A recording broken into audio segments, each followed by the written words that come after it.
Greetings, one and all. Positive energy all the time. It's your boy Pharaoh. It's up. Rep your city, rep your city, rep your city. I'm representing Chicago, Illinois. Shout out to all my people on Facebook, all my people on Kick, this Chicago. Everybody on Twitch, I'm representing Chicago, Illinois. Everybody on YouTube, I'm representing Chicago, and everybody on my other Facebook, this is Chicago. Shout out to both of my Facebook accounts. We getting it in. You know how we do. It's your man from the jungle. Let me see what we got. Straight from the jungle, from the concrete jungle. The lady said, "Oh, you look so jungly." Fresno, California is in the building. Buffalo is in the house. Dallas is in the house. What up, Eric? Tulsa is in the building. Who else is here? Pittsburgh is in the house. Westchester is in the building.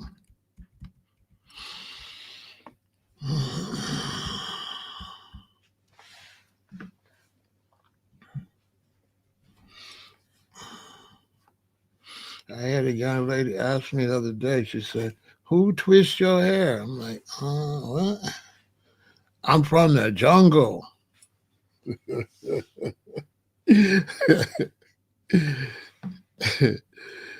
Baby girl, I'm from the jungle. You know what I'm saying?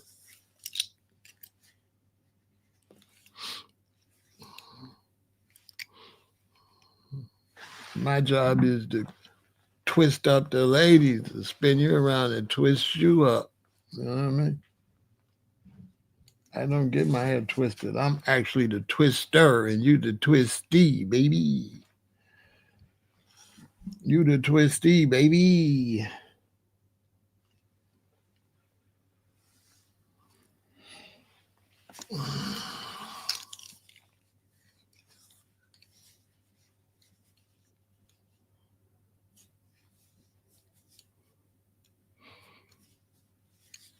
Positive energy, though.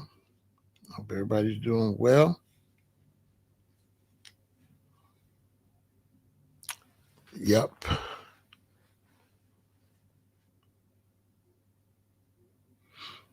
Now, they just ask me. They don't be trying to twist it. These be people that don't know me. You know, women trying to flirt with me and stuff. But I don't really just talk to just any woman just because you know what I'm saying? They just be asking me. They don't know. You know what I'm saying? A lot of times they ain't met me. You know, I'm on social media, so women from all over be trying to DM me and stuff like that. You know what I'm saying? But I play it smart because, you know, they mess around and young thug me and put my conversations all over, so I don't be saying nothing. You know what I'm saying?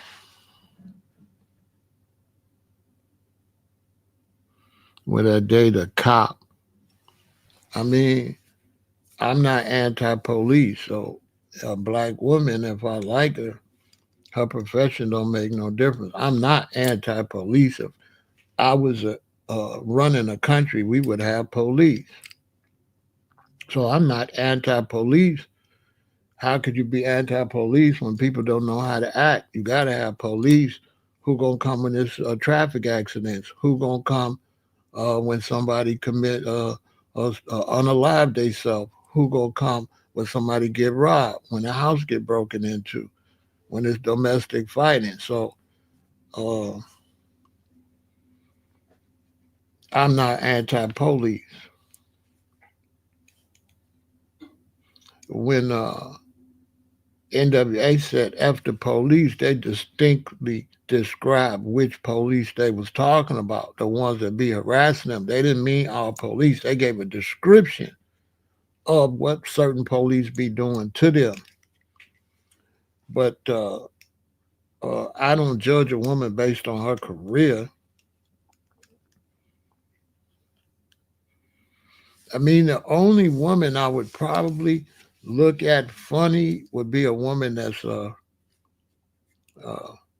working in an abortion clinic and be giving people abortions. I don't know if that'll work, you know.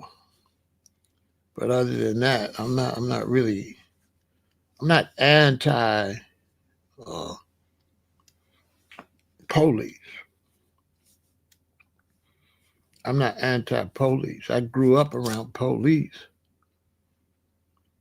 I grew up around police, so a lot of brothers and sisters don't understand. I grew up in a black community in a neighborhood, Maple Park, in a home. We moved in when I was 4 years old, and on that block, it had to be 5 to 6 police officers lived on the block. These was my neighbors, Mr. Young, Mr. Stokes, Mr. Hawkins, Mr. Hennings.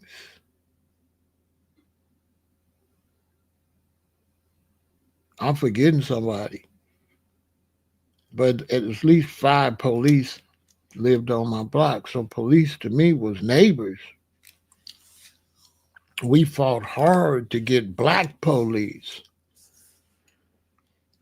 because that's an occupation. People have to pay their bills. So, a lot of these younger people, they don't know. I'd rather live next to the police than a carjacker or a criminal that's going to break into my house. So I'd rather live around an honest person that's trying to uphold the law than somebody try to break the law. We got laws for a reason, and you have to abide by these laws. You can't just do whatever you want to do. And then if the general public don't like the law, then you go and take the necessary means to vote or elect somebody that'll just alter the law a little bit and make it more feasible for the citizens. But when I meet a woman, I don't judge her by nothing. I don't judge her by what she eat. I just judge her by if I like her or not. If I think she's attractive or something about her, I like her. That's the end of it. Then I get to know her, and whatever she do, she do. And whatever I do, I do. Now, when I was in the streets hustling, I wouldn't have dated a police because that would have been bad for her career. She can't be marrying a dealer, right? So when I was hustling, no, I wouldn't have talked to a police because that wouldn't have been good for her or me.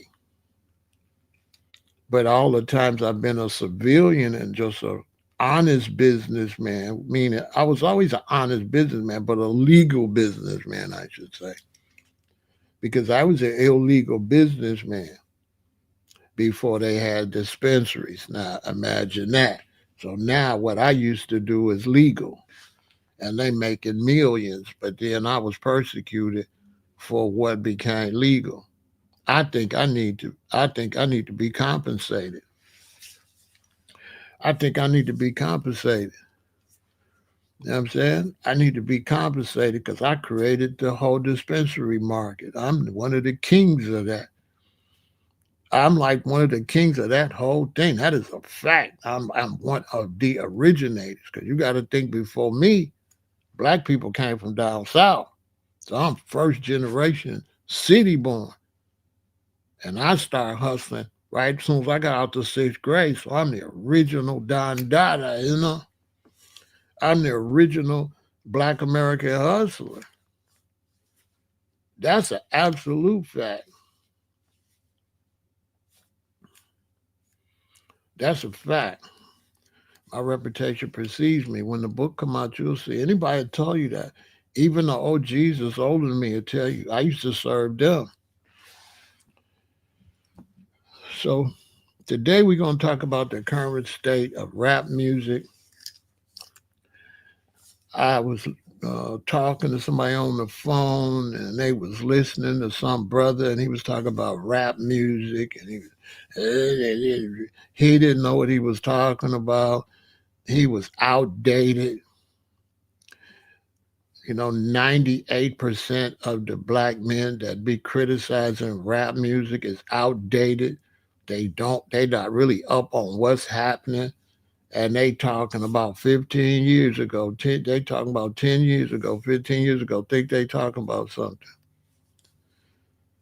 So I want to get that straight because I want to make sure my subscribers, you're not outdated. I want to bring you up to date. The things they saying about wanting to change rap music is outdated. We're going to get into it. It's like, where you from? You out there, you talking some old outdated stuff. They be man, they be outdated. Come on, we got to get rid of this bad music, bro. You outdated. You outdated. What? You don't listen to music, so you telling on yourself. If you out here and you throwing a fit over drill music, you're outdated. Basically, if you anti-drill and you pushing that we need to get rid of drill, you is outdated. That's a fact. You don't listen to the music. You some older person trying to talk about something that you don't know nothing about. You just running your mouth. Like me, I'm 62, but I see dudes like in their 50s and 40s, and they outdated. They outdated. You know what I'm saying? Straight up. I see a lot of the rappers doing their thing. I just seen the Styles P and Benny Siegel joint. It's fire. I'm happy to see a lot of the uh, uh, MCs from back in the '80s and the '90s. I like to see them still making their music and doing their thing. That's a good thing. If you want to rap, rap. Don't cry like a little baby. Don't be crying about the rap. Go rap your rap. See, I don't like older rappers that be crying about the rap today. Shut up and rap your rap. You know what I'm saying?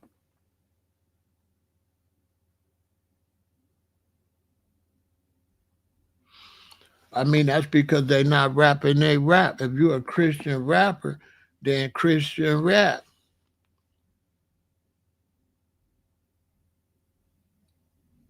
Like I'm ready. I'm recording. I'm recording. We're getting ready to release some music. I'm not gonna be complaining about nobody else's music. You know what I'm saying? That ain't how. Especially if you're in the music business, you never complain about no other rap. That's the down. This for the young brothers that do rap. Listen to Big Pharaoh. Okay, if you rapping, don't you ever rap against the other rap because that's not marketable. Nobody want to buy no rap that's against some other rap. People want to buy rap that sound good to them. They want you to be talking about something. They don't want no complaining rap. You ruin your whole career when you do that. Do you? This to the young brothers. If I take you in the studio and you get to rapping, complaining about the rap that's out there now, I can't sign you. I can't put your music out. You got to find somebody else. I need a rapper just gonna do what they do. Do what you do and make it good and sell what you doing. Don't worry about what the other rappers doing. Don't worry about the other rappers. You know what I'm saying? Yeah. And let me, boom. NWA, shout out to NWA. Rest in peace to Easy E. You know what I'm saying? I remember when they came out, people was complaining. People was complaining. This the double album. And it's Parada, classic. They complained about this music, but it was on the cutting edge of what was going on. You know what I'm saying?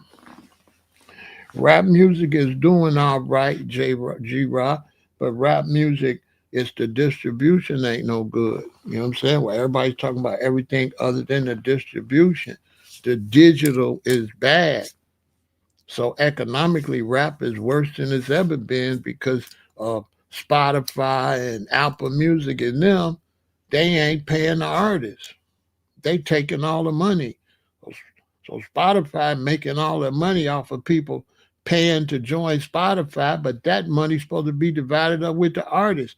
How you gonna put my music on there, charge people to listen to, and don't cut me in on you charging them to come? They should be sued because you taking our product, then you sell a subscription, but you ain't got no subscription without the artist. So why the artists ain't getting paid off the subscription? They need to sue Spotify, need to be sued. They'll lose. There is no way you can advertise somebody else and make money and don't get a cut.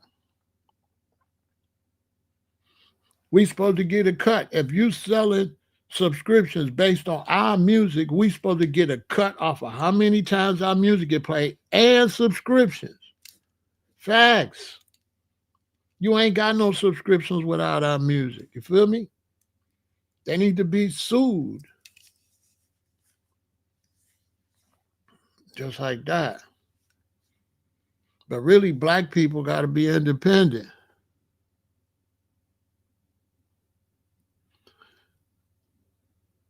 Now we shouldn't bring back CDs. We need to bring back records. We shouldn't bring back CDs because CDs started the bootlegging. Because anybody can get a burn CD. So you can make a CD. You can burn a CD, but you can't make this. This is how we going to get money. We need to go back to turntables and records if we want to make some money. Because you can't just print no records. You can't just go in your house and have no bootleg albums. But CDs, I could burn CDs. CDs is the first thing that got bootleg. I got a CD burner right over there. You can digitally download a CD. You can't digitally download no record easy. We could ban any format that allow you to take an album and copy it and digitally download it. We can ban those. So you got to buy the record. And then black folks can press records themselves. They pressed records in Jamaica. Jamaicans was making their own dub plates and their own records. We need to get the money. We need to come back with records and turntables and speakers. That's a whole market. Now you got to buy stereos. Now you got to buy nice speakers. Now you got to buy 45s and records. You understand? We need to come back with 45s, 33s. CDs is whack because you could copy CDs. CDs is trash. What part y'all ain't listening? You make a CD, they could put the CD in their computer, download the doggone MP3 file, and now they got your music. You can't put no record in the computer. You can't put no record. Hold on. Now what we dealing with?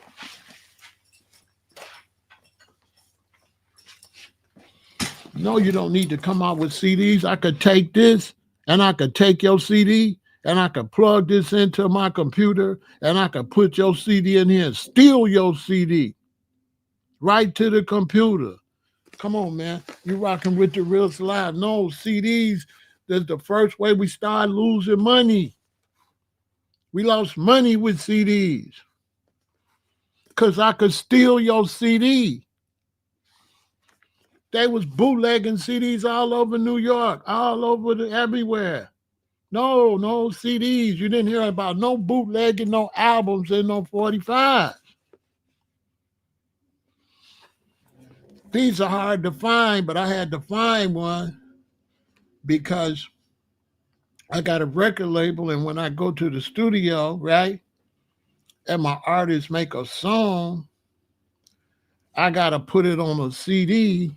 And the reason I have to put it on a CD is because when I send your song to get mastered, I put it on a CD, and I might put the new Rick Ross song or the new 50 Cent song or the new Future song or whoever new. I'll put them on the CD with your song. Then I get in the car, I play the professional artist, and then I play your song right behind to make sure our mastering can compete with the artists that's out already. So when I send your song to get mastered in New York, when it come back, I burn it on the CD, and then I burn like the new Lil Durk or the new Drake or the new whoever hot. I put them both on the CD, then I'll get in the car and turn the stereo up. I'll play theirs first, then I'll play yours. And if theirs is here and yours sound like that, I send it back and say, no, you got to raise that. That got to be banging like everybody else's. But I couldn't hardly find no CD player. You know what I'm saying? So that's what this CD player is for. This is for professional use, for me to check your music when I master your song. So when I drop my singles, I will send it to the mastering. First off, I'm gonna listen to the mix, because first you get an original mix, right? You got to get it mixed first. Then when you get it mixed, then you get it mastered. Never let the same person that mix it master it. You're getting cheated. Can't nobody that mix your music master it. You're getting robbed. You're getting robbed. Can't nobody that mix your record master it. Because mixing equipment is one type of equipment, and mastering equipment is a different type of equipment. Okay?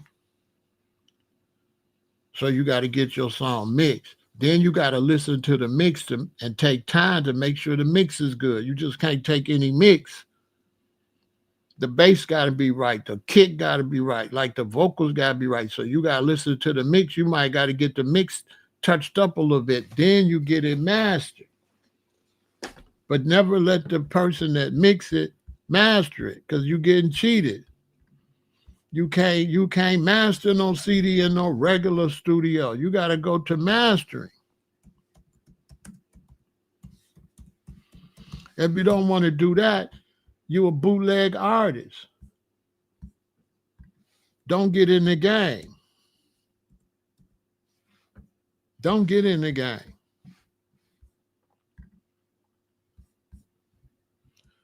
Listen, if you ain't getting your song professionally mixed and mastering, and you making some junk somewhere, man, listen, don't get in the game.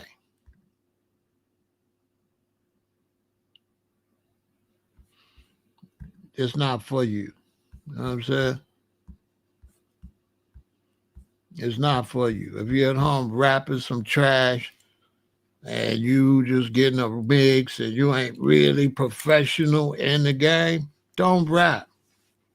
I got too many dudes sending me rap where they cheap, they not professional, their music suck, and they not professionals. Like, this ain't even mastered. Like, if you play this behind somebody else's song, it's gonna get lost. They ain't gonna even hear your song. You take your song to the radio. You know, when we first got in the game, I was just got in the game. You got to learn. So I had just started my record label. So we used to go make songs, and then we would get a good mix, just any kind of mix that sound all right, and we would run down to WHBK, which is a college station, and we would give them the song, and they would play it. Shout out to Pugs. And then when I would drop the rappers off, I would run the Parkway right quick to O-Block, go to my apartment, turn on the radio station, put a cassette tape in to record everything. So when the guys is up at the radio station and they play their song, I got it recorded.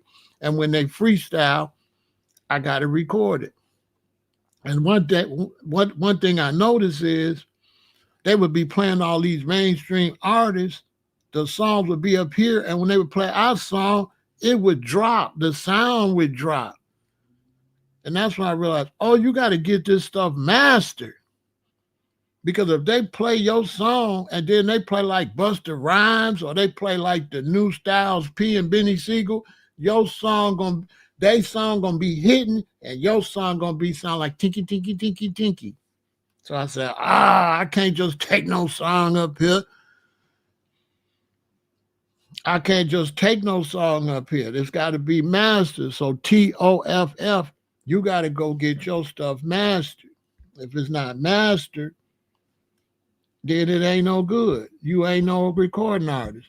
For those out there want to get in the game, go to my man. Tell him Big Pharaoh from Rule the World Records sent you. Go to Sterling Sound.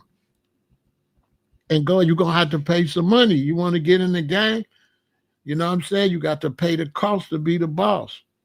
If you want to compete with the greats, you got to go to Sterling Sound. And when you go to Sterling Sound, they ask you who you want to engineer. Tell them Joe. Tell them Joe and tell them Pharaoh sent you. Okay? Go to Joe Laporta. Let Joe do your stuff. This is my main man, Joe, senior mastering engineer. You feel me? Look who stuff he doing. Look. You see what I'm saying? Future, Metro Boomin. Gotta go to, you know what I'm saying? You gotta go to the best. See, these are people doing the real artists.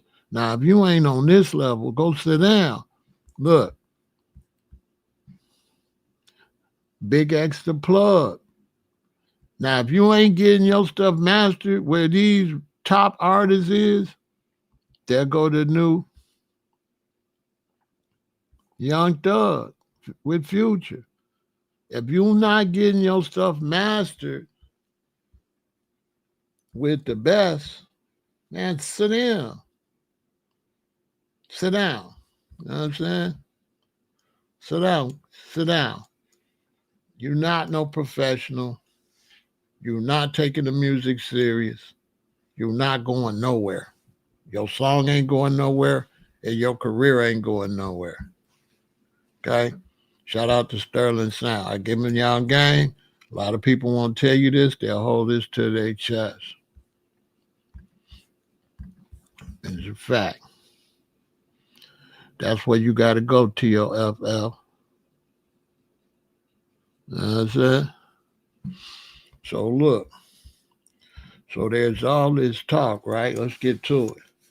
And people is saying, I heard a brother, like a friend of mine, was listening to a brother on YouTube. He's like, y'all know him with this drill rap. This drill rap got to go. We got to bring back positive rap and all that. All y'all brothers that's talking about drill rap got to go. Y'all are outdated. You're outdated. You're not listening to music. You're a fraud. You're fronting. When I hear you saying that drill got to go and we got to bring back positive rap, I know you don't listen to music. You are fronting. This is a fact. For anybody watching me, if you are saying that drill music got to go and you got to bring back positive music, you are fronting. You don't listen to music. You're trying to pretend you know something and you don't. Because anybody listening to music now know drill rap is over already. Drill rap been over now strong for at least 3 years. That's a fact. Drill music is not the poppin' music. Drill music is declining. Drill music is not popping. Drill music is over. It's already declining. Why would you say something got to go that's already declining? These is facts. That's how I know you don't listen to music. Drill music is not the hottest music out by far.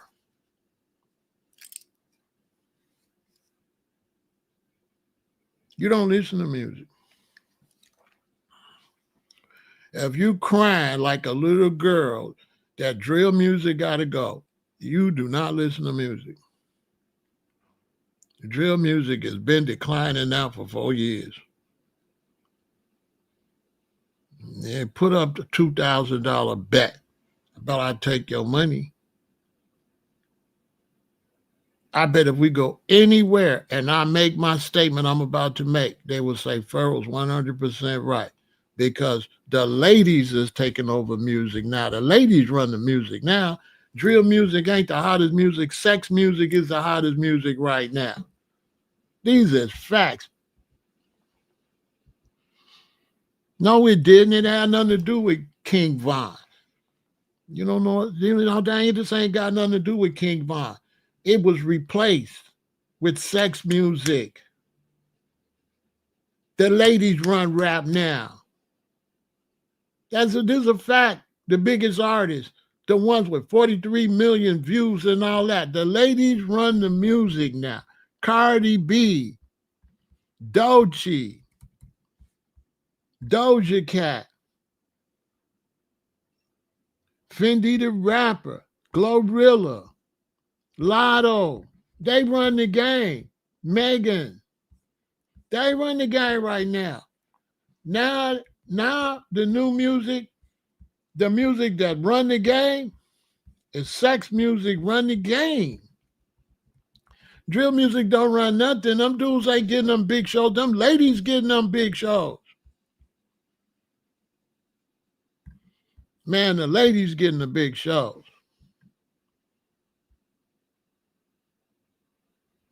These is facts. These is absolute facts. All that emotional nonsense with people that don't know what they talking about. These people don't know what they talking about. They just talking. I'm telling you, ladies run the music now.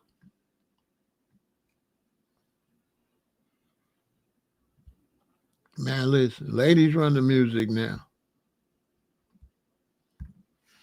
Sexy Red and run this. They run all of this now.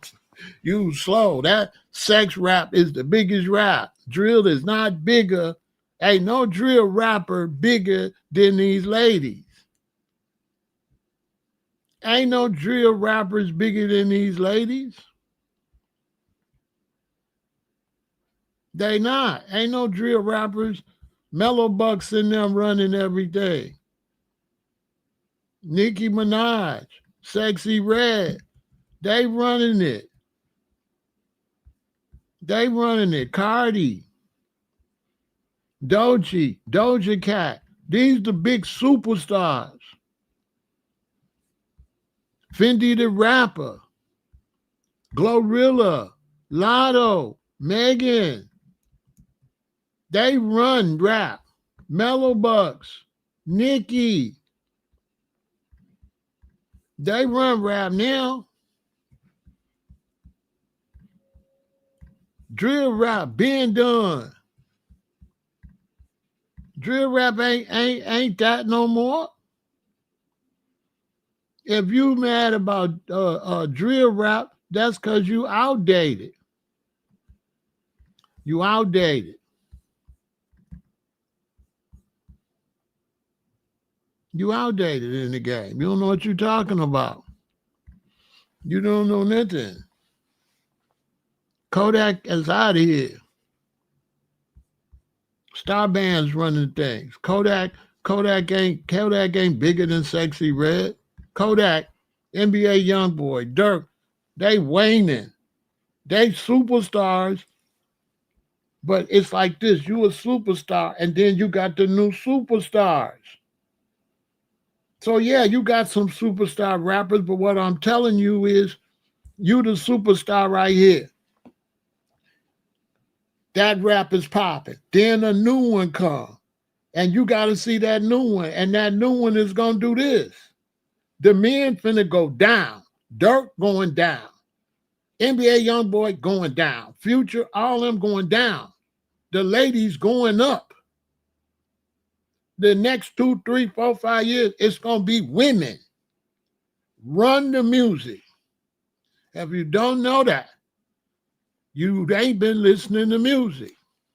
You ain't been listening to music. When you turn on the radio, you don't hear Dirk. You don't hear NBA Youngboy. You don't hear none of them big male rappers. You hear the ladies. The ladies run the radio. Okay? The ladies run the radio. They is lames, though. They, who is they? Who is they? NBA Youngboy is going down. All of them is going down. They at the top, don't get me wrong. But the future ain't what's at top. Y'all ain't listening. The future of the music is not who's on top. The future of the music is who's rising. It's going to go like that. And the ladies are the ones rising. Name me some new men that's rising that can compete with the ladies. You can't. You can't. There ain't no young male artist as big as Sexy Red. Not one male. You don't have that many young male artists. You don't have no star bands. You don't have no Mellow Bucks.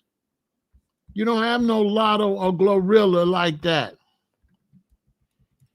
She old. Katie got bands is old. Chris Brown is not rap. You just saying anything. Look, he said Chris Brown. And the name of the video is The Current State of Rap Music. You see how these are people that want to just argue. And they'll just say anything to be argued. So folk lucky to show you he illegitimate. He showed you he don't know what he talking about. He said Chris Brown is the future of rap.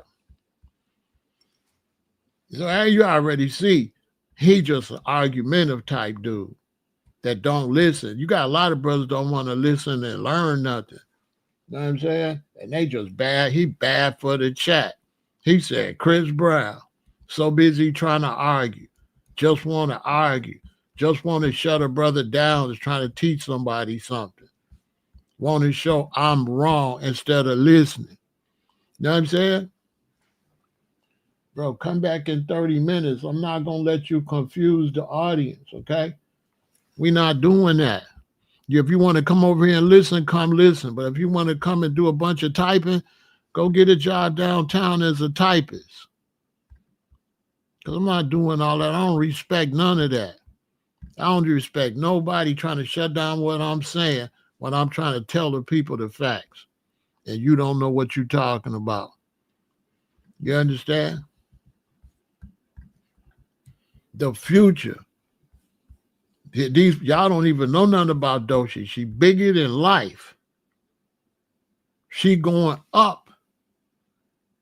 These are the ones you got Nicki and Cardi and Megan.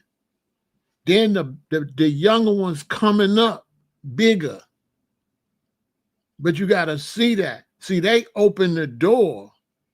And now the women finna flood.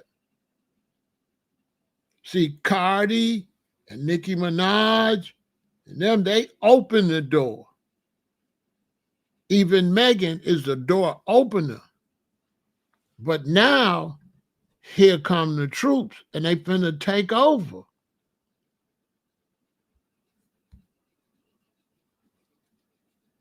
If you don't know who Doechii is, you don't know what I'm talking about. If you don't know who Doja Cat is, you don't know what I'm talking about. If you don't know who Fendi the rapper is, you don't know what I'm talking about. If you don't know who Glorilla is, and Lotto, and Mellow Bucks, and Star Bands, and Sexy Red, you don't even know what I'm talking about. You don't know nothing about the music industry. These are the next superstars in the next 2, 3, 4, 5 years. They finna be bigger than life. Sexy Red is huge. If you don't know that, you ain't listening to music. The new music is the sexy music. Why? Because you can't pack no club talking about shooting. You can't pack no club talking about shooting, and nobody want to hear you talk about electrical of the specular, molecular. Nobody coming to see you. But when they're going on dates and they're going out with their girlfriend and you talking about popping it and you talking about partying, that's what everybody gonna want to hear. Nobody want to hear conscious rap because ain't nobody conscious. Conscious rap was big when we was young, when I was younger, when we was conscious. Y'all generation ain't conscious. Y'all unconscious. You understand? So a lot of people say, bring back conscious music. No, conscious music, we birthed conscious music. I'm older than conscious music. So then when they had a conscious community, then the rappers start rapping conscious, but you don't have no conscious community. Y'all not conscious. Y'all's into sex and partying. So that's what's going to be the new music.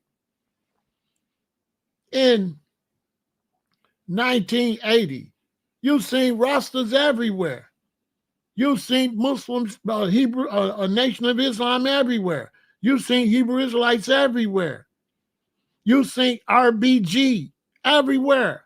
Ain't no more RBG. When the last time you heard the term RBG? RBG gone. Ain't no more RBG. You do not see nobody walking around with red, black, and green on. Now tell me I'm lying that when y'all go outside, y'all see conscious people walking around? No. And the conscious people that they are creating is weirdo with a whole bunch of crystals on and a whole bunch of like weird chains on. That ain't going nowhere. How that's going somewhere? The masses ain't going to hear that. Ain't no young dude going on no date. Ain't no college kids going on no date to see you with no bunch of big old copper on and all that. That's always going to be a small niche. It's still good, but that's a small niche. That ain't going to be major. That ain't going nowhere. That ain't going nowhere because people trying to go out and party and have a good time. Young people trying to go out and date. They want to hear music that's going to help them date. Young men want to go to parties going to help them find a girl. Young women want to go to a party going to help them find a dude. In many cases, they want to go to a party where a girl can find a girl and where a dude can find a dude because they LGBTQ community is mixed in there now. What make you think a new generation coming up that accept LGBTQ want to hear consciousness? They don't want to hear that. So girls going to see these girls, okay? Gay women is going to see these women.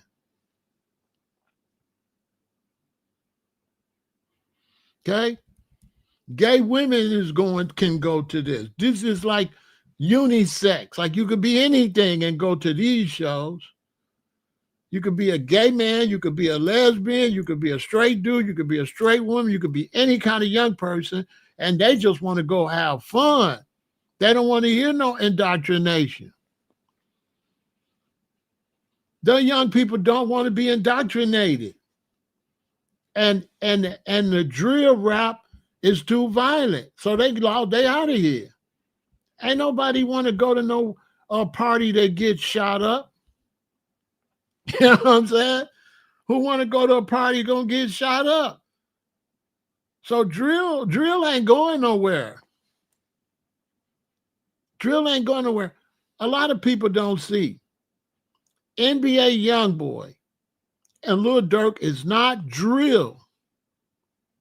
They'll say some drill-like lyrics, but they are not drill rappers. Durk is not a drill rapper. Dirk's song be like, and I don't know why you let me down. And I love the I'm trying to go out here and trying to dodge and move around in the city. And he's just rapping about life in general, everything he be going through. He not rapping drill like that. He'll make a drill song, but Dirk's albums are not drill. It's like reality life where they be complaining about everything they going through in the song now. Like they make a lot of songs that don't have no theme no more. Now you got to make a song that paints your whole lifestyle. I'm trying to get money. They try to keep me down. My woman tripping or my man is tripping. Bada, you say all that in one song. The whole Rod Wave thing. That's blew up. But now the ladies like, listen, later for that, we partying, drop it like it's hot. Come get this. I want to have sex. I want to be wild. That's what they want to hear. That's the new thing. That's the future for the next 3, 4, 5 years. When this stuff start growing, it keep growing. That's the future. The future is sex rap for the shorty. See, me, I'm a CEO of a record label. I can't go by what I want to do. If I sign artists, I have to sign artists that match the time. I can't sign you. You got to have an audience. You can't make an audience. Even when I came up with these records, nobody made an audience. Everybody catered to the audience. James Brown was older by the time I got 19 and 20. And James Brown changed his music for the new audience. He changed. He started talking, put your hands on your hip and let your backbone slip and spank, because we were spanking. He had to make a spank song. Nobody wanted to do the James Brown no more. We spanking. So he had to make songs like the Commodores, like the Ohio Players. He had to change because the new thing was the Commodores, the Ohio Players. The Isley Brothers was the new thing. Now the new thing is sex. Sexy, sex, fun. They don't want to hear nothing about no shooting and gangbanging. Because a lot of these shorties ain't gangbanging. Only a few of them gangbanging. These shorties got jobs. These shorties going to college. These shorties got jobs. These shorties got baby mamas, got baby daddies. They having children. They got to go to work.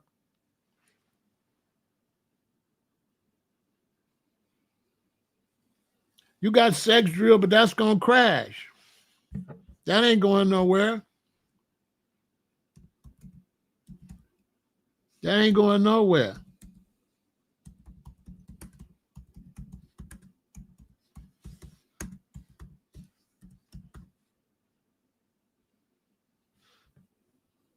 That ain't going nowhere.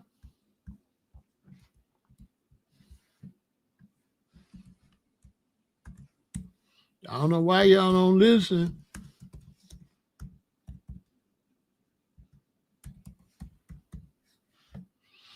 Y'all don't be listening. You know what I'm saying?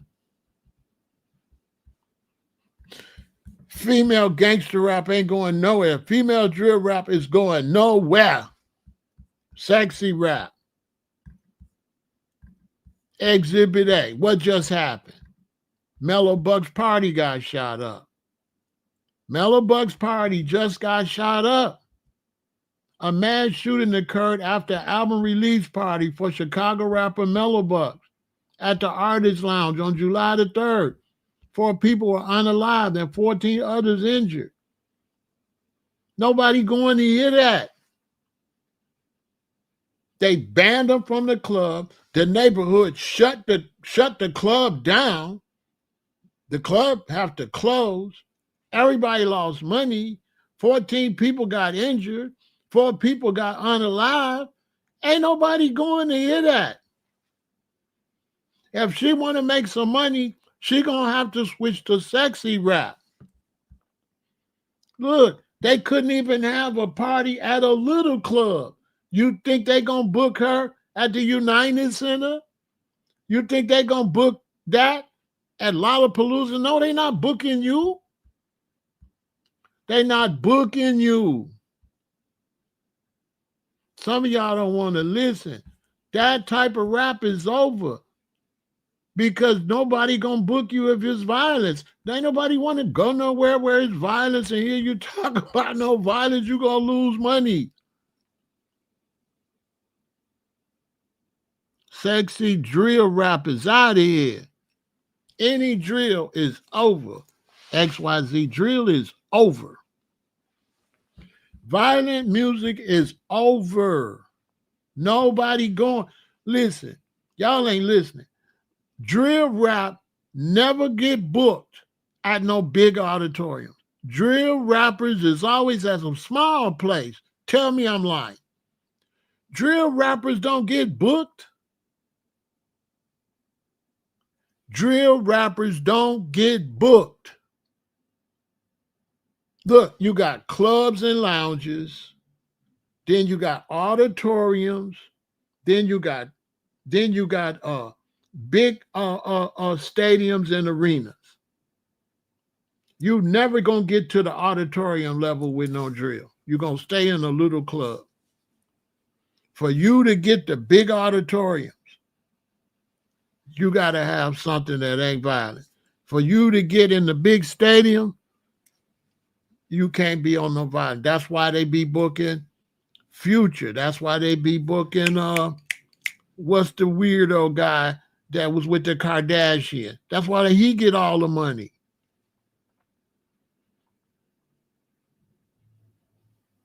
They get all the money. The big stadiums, Rolling Loud and Coachella.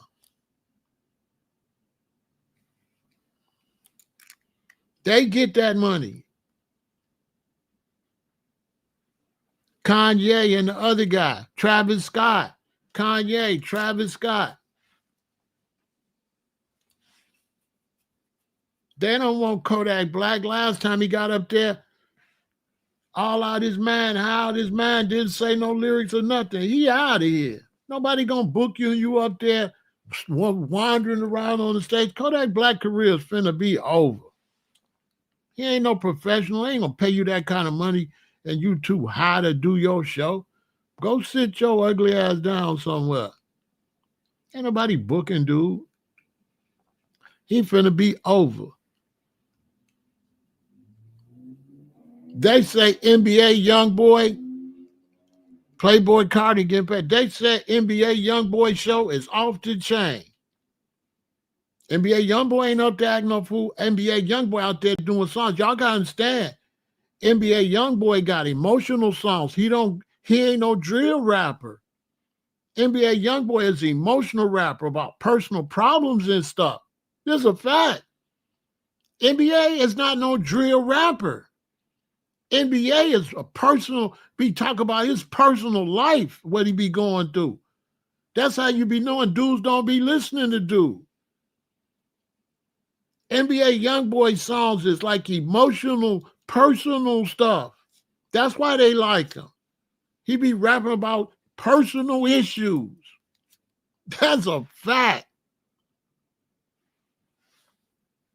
Go listen to his lyrics. And Dirk switched to personal issues. That's why he blew up.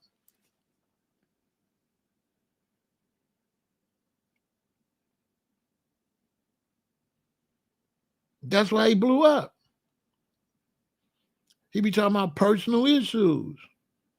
Dirk switched to personal issue. I just seen Dirk, 2 years ago.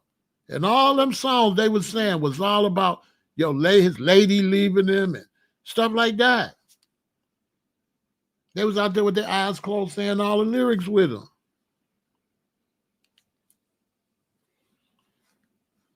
That's the new music, but then that's never gonna be as big as hey, party, shake it. Ain't nothing gonna never surpass that. Anytime you come out, party, pop your butt, dance, mate, have fun, that's gonna always be the top music. Nobody's never gonna ever beat that.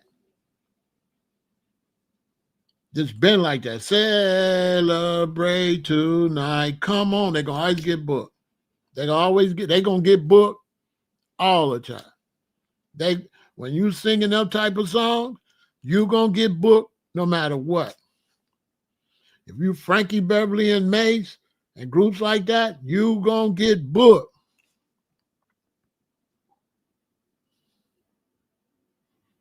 You gonna get booked.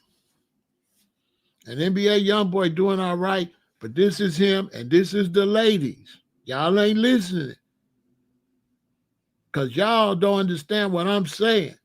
So you keep naming who at the top. I'm telling you who's finna be at the top. And it ain't gonna be NBA young boy. It's gonna be women at the top. We'll readdress this in 36 months. And 36 months from now, watch what I'm telling you. Who's gonna be the biggest artist? It's gonna be women. 36 months from now, women gonna be at the top of the game. That's a fact. Women gonna be at the top of the game. And Dirk and Young Thug help the men go down because they're going to jail like goofies. And the people with the money, they want to invest, somebody gonna stay out of trouble. And the men getting in too much trouble, and it's hurting the money. Because the men, look, let me give y'all some game. When we throw parties and we throw events, you know how you pack an event? It's only one way to pack an event, with women. Women is the only thing gonna pack an event. Women is not going to see no men, but men going wherever the women is at. Listen, men are going wherever the women is at. So when we throw events, we be giving women free tickets. Because if we get the women in there, it's going to be packed. Because the men chase women. Women don't chase men. And the men going to go wherever the ladies at. So when you have these concerts and you got all these ladies performing and men know it's going to be a billion shorties out there, they coming. If they know that sexy women are coming to a show that's talking about sex, the men is coming. The men is coming. The men coming. And big no, you're going to make a fortune. You're going to make more money with sexy women than with men, by far. Especially nowadays. It used to be a time the women came to see a man, but now women going to see women. Y'all got to understand this. LGBTQ is like different now.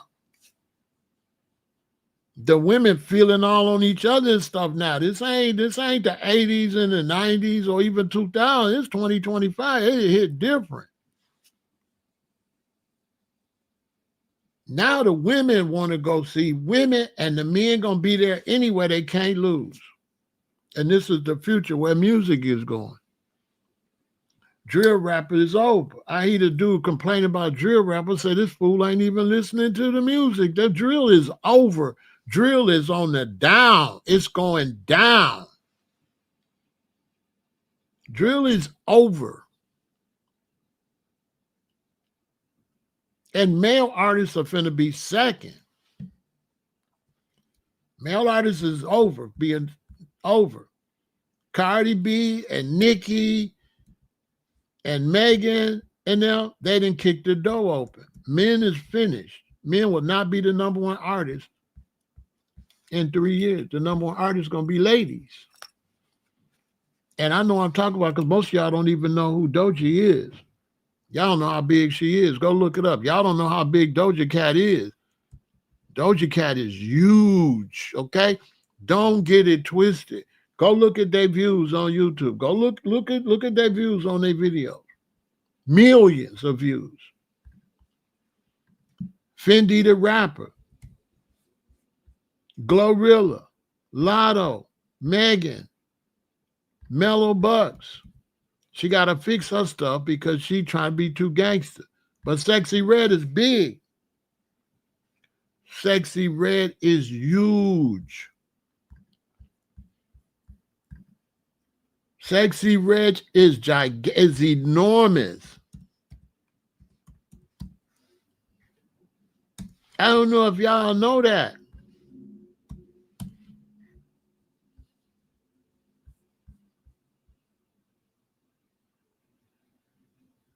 Man, I don't know if y'all know that. Look, if you think I'm lying, look. Look. Look. What you know about me? Glorilla featuring Sexy Red. 99 million views. Look, 99 million views. This 10 months ago? 99 million views. 99 million views.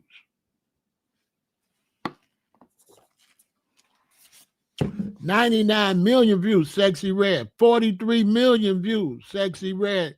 NLE, 43 million views. 7 million views. 9 million views. 40 million views. Millions of views. 6 million views. 17 million views. 36 million views. 43 million views. Millions.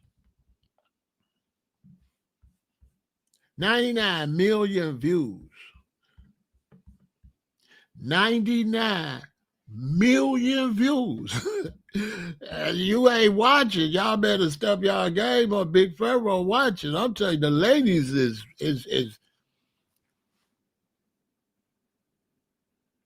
if I go and I'm scrolling and I see a dude and I see Sexy Red, I'm going to click on Sexy Red. I'm going to watch that like 8 times. I'm looking at them bodies shaking. I'm a player from the Himalayas. I'm looking at the ladies. I like ladies. Especially ladies with no clothes on. Now, they ain't got to not have no clothes on in public, but a video ain't public. That's private and showed to the public. Yeah, I love Megan Thee Stallion, and I love Nicki Minaj. The dudes, y'all all right. The dudes, y'all cool. I listen to the dudes, but I love Doja Cat. I love Cardi B and Nicki Minaj. You know what I'm saying? If I could pick who I could go watch, I'm just saying. I don't know. I got toxic masculinity. I like ladies. You know, I don't want to hear no dude talking about, I shot him in, I popped him in, I shot him. I don't want to see that. That mess up my PTSD. Ladies keep my PTSD down. Dudes, mess with my anger issues. I don't even be around a whole lot of dudes. Because, the dudes, dudes too busy trying to compete with dudes. The new dudes, you might as well watch the ladies because the new dudes is feminine. If I'm going to watch somebody feminine, I might as well watch the ladies because the dudes is too feminine.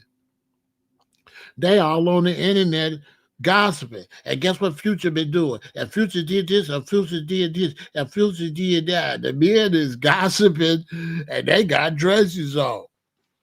I might as well watch the ladies. I mean, instead of a male lady, I might as well watch a real female lady because the men is too feminine and goofy. They all on the record. I do crimes. I robbed a bank on Thursday at 5:59 p.m.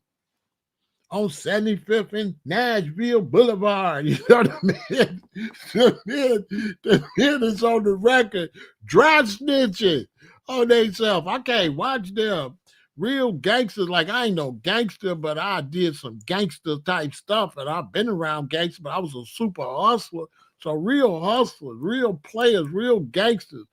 We can't watch no snitches, self-snitching. I ain't going to no concert to see no somebody up there telling all his crimes.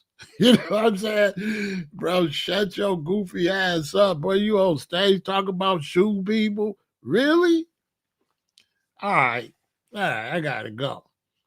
So a lot of the shorties been listening to that and they getting locked up. They going to stop listening to that. Shorty's going to be like, I got to stop listening to this, man. I done did 9 years listening to this nonsense. So drill rap is over anyway. Anybody talking about, we got to end drill rap. Bro, drill rap already dying of natural causes. On my soul, let's take a break and we'll continue.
That's why Kendrick, Drake, Future was making money because they on some player stuff.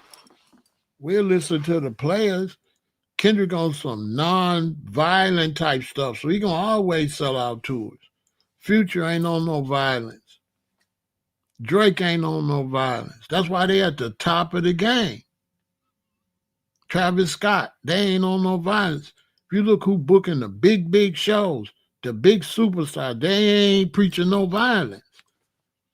The ones preaching violence don't never get booked. Kodak Black don't be talking about no violence. He be talking crazy, but he be talking emotional songs. That's why Kodak big. He just keep getting in too much trouble. And when you keep getting in trouble, they can't book you. They can't trust you to do no show. They gonna blackball you. They gonna blackball you if you keep getting in trouble. So that's why, record labels like myself, we don't like to sign you if you keep getting in trouble. You bad for business. We gonna get sued because you're gonna book a big show and then you're gonna get arrested 3 days for the time to do the show with no bail. Now these people, what they gonna do? They didn't advertise you coming. You a goofy out here. That's why Kodak gonna lose. Ain't nobody gonna keep booking him because you can keep getting caught with pills and weapons and stuff, and you book for a show. Like this costing a lot of money. That's why so many of your rappers end up broke, because what they don't tell you, the behind the scene, they got lawsuits stacked up to the roof. So as fast as they make money, it's gone because they've been sued. When NBA Youngboy went to jail, went to prison, how many concerts he had booked that he didn't show up for? A lot. This his last chance. He get in trouble again, he finished. Look at Dirk. How much money Dirk losing? How much money Young Thug lost? How much money NBA lost? If NBA get in any more trouble, his career is over. Done. Because you got to be able to do the show. So listen, young brothers in the music business, criminal rap, you lose money. People coming to have a good time. And the women know that. The women smart. See, Mellow Bucks tried to get out here and do some gangster female rap and got her party shot up and people got hurt. You see what I'm saying? See, Mellow Bucks messed up. Instead of doing a more feminine female, she tried to do like female, like drill and messing up her career. You know what I'm saying? Because she got mad lawsuits coming. And so do the club. Because there's once again, a mass shooting occurred after an album release party for Chicago rapper Mellow Bucks at the Artist Lounge on July the 3rd, 2025. 4 people were unalive and 14 others injured when a black SUV pulled up and opened fire as guests were leaving. The victims were 2 men and 2 women in their 20s, with Mellow Bucks stating that many of the victims were her friends and one was her close relation. The incident was a targeted shooting, and the vehicle fled the scene with no suspect yet in custody. And that's because she tried to rap some gangster stuff. And how you gonna rap gangster stuff and have a show? How you gonna rap gangster stuff and do a show? You inviting and a little bitty club too, a little lounge. There ain't no money right there anyway. You trying to build your career, and you get in a little lounge and it gets shot up. So who gonna put you in the auditorium? Who gonna put you in the Regal Theater or the next size? Because you got the little one, you got the little club. Then you get big to the bigger club. Then you get big and booked at the small auditorium. Then you get booked at the middle auditorium. Then you get booked at the large auditorium. Then you get booked at the stadiums and arenas. This is how the music game is. She's still at the little clubs and it gets shot up. Now, another sister from Chicago could come right in. Star Bands could come in, take her spot. She messed her spot up. Who gonna book Mellow Bucks? Nobody. Nobody gonna book her no more. Because she should have kept it sexy. She should have kept it fun. But she tried to do the drill. Drill is lost money. Drill is over. So I heard this brother kept talking about drill got in, drill got in. I'm like, this dude don't know what the hell he talking about. Drill over. Drill is over. Okay? It's done. Them shorties these shorties making drill songs, they ain't going nowhere. They make about 5 videos and they quit rapping. Or they go to jail. Man, these shorties in Chicago, they come out with their drill rap. They make about 5, 6 videos and then they quit. Because they ain't going nowhere. And the only money they making is when they monetize their YouTube. They ain't nobody booking you. Look, a dude just went up to that other city and got shot up. I ain't gonna say his name because it's still an open investigation. He went up there and got shot all up and had to come back. Because when you make a drill, you dissing other people. And so when you go to that other town, bro, they at you. They at you. And then when you in that kind of world, your own guys turn on you. So like when you in the gang with the guys will betray you. Like when you in that dark element, you ain't got no friends. Drill rap is a lose. You not gonna win. The drill rap ain't going nowhere. You look at Chief Keef. You don't see Chief Keef on hardly no shows. You never seen him on TV. The only reason Chief Keef made a lot of money because he came out with cartoons and clothing and shoes. That's how he got rich. Nobody was booking, dude. Nobody was booking Chief Keef. Which one of y'all seen Chief Keef on the tour? You ain't gonna see him on no tour. He came to Chicago like last year. He had to leave Chicago. He making money because he producing beats like he produced for NBA young boy. See, Chief Keefer's a genius. Like he do art and clothing and stuff like that. That's how a dude getting rich. And he'll post like 20 songs with just a picture. And they all get a bunch of views and he monetized. Like Shorty Smart. But he ain't making no concert money like that, barely, because his concerts could be violence.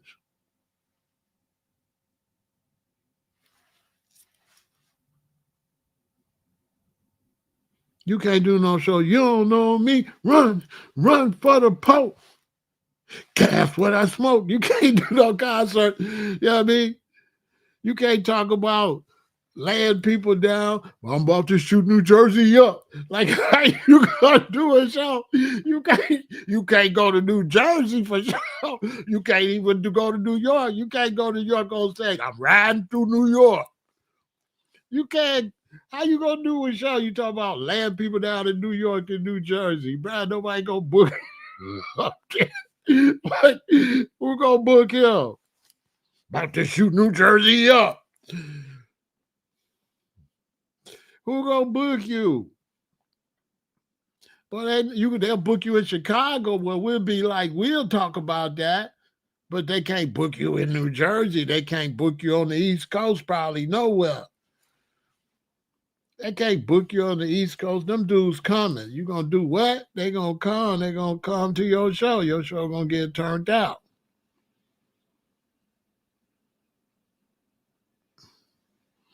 Hey, how you gonna go to New York? I'm riding through New York. I'm about to shoot Jersey up. I got them things. I ain't going. Bro, what? Bro, what? I'm a gorilla in cool. Who you? I don't know. No.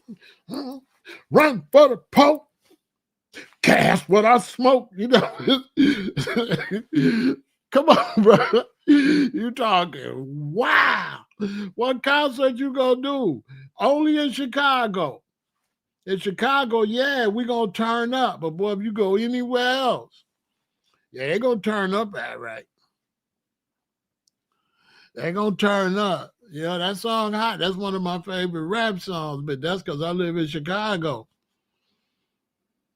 So for all y'all watching, drill music is not a threat. It's already going this way. They can't figure out how to make no money. The smart young brothers got to try to figure it out, how to stay out of that. You know what I'm saying? And we got some brothers I feel like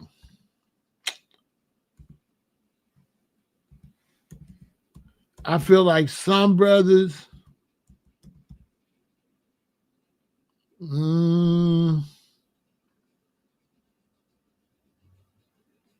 I feel like they making a mistake. You know? I feel like some brothers making a mistake. I feel like some brothers in the business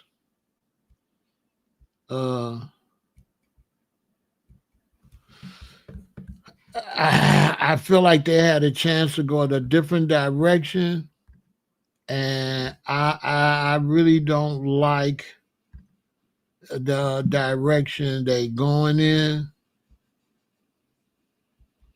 You know, I felt like they could. You know, I just feel like they could have went in a better direction. And some brothers, to me, they going in the wrong direction. To me, I see some real talented brothers, but the direction they going in, I don't really like it. To be honest with you, you know, I don't like the direction some of these brothers is going in. I feel like they had the opportunity to go in a better direction. I feel.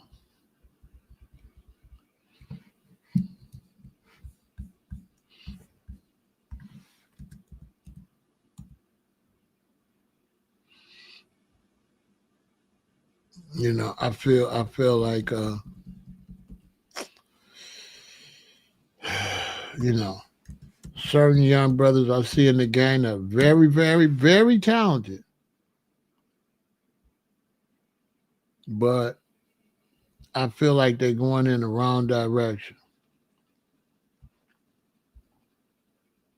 That they didn't have to go. You know what I'm saying?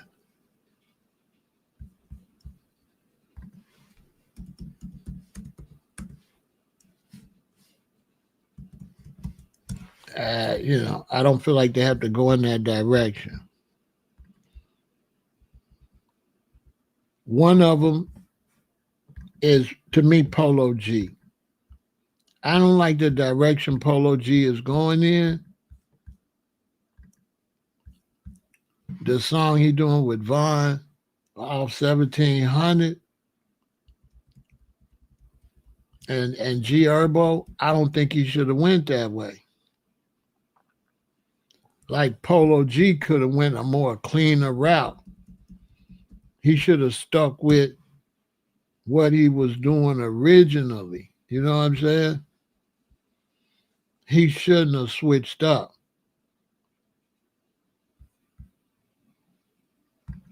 To me, he shouldn't have switched up. He getting the views and he's getting the views and all that. The baby got on stage talking crazy and ruined his career disrespecting LGBTQ people. So the baby messed his career up.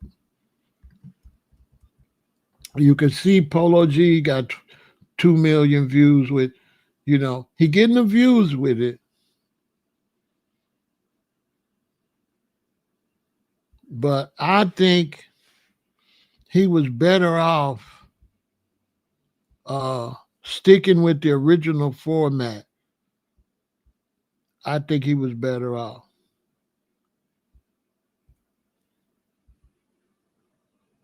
I feel like he should have stuck like when he did the Bad Man, where he did like the Michael Jackson Smooth Criminal. I think he should have went more that route. You know what I'm saying? That video got 30 million views. Polo G Bad Man got 30 million views. The rest of these got 1, 2, 3 million views. Why you wouldn't stick with that formula? Blackhearted, 42 million views. Hall of Fame, don't have that many views. He should have stuck with the stuff that was getting him the millions of views. I don't like him doing the gangster stuff. He could be doing big arenas. The gangster stuff, Move Wrong with Vaughn. It's fire. I listen to the song, but I just don't think he should have went that way. You know, he shouldn't go in that direction. He should go in a whole different direction. You know what I'm saying? Yeah, I don't really listen to the baby. When he first came out, I checked him out. He could rap, but I haven't paid him no attention because he a goofy. Why would you get on stage and disrespect your audience like that and say y'all gonna go to the car and do all this crazy stuff? Bruh, if I'm going to do a show, I want everybody to come. I'm not finna chase away white people. I'm not finna chase away Asians. I'm not finna chase away gay people. I'm trying to get paid, bruh. So I'm not finna be disrespecting women or disrespecting nobody. I'm trying to get paid. I want everybody to come to my show. The baby is goofy. He get on stage drunk, talking crazy.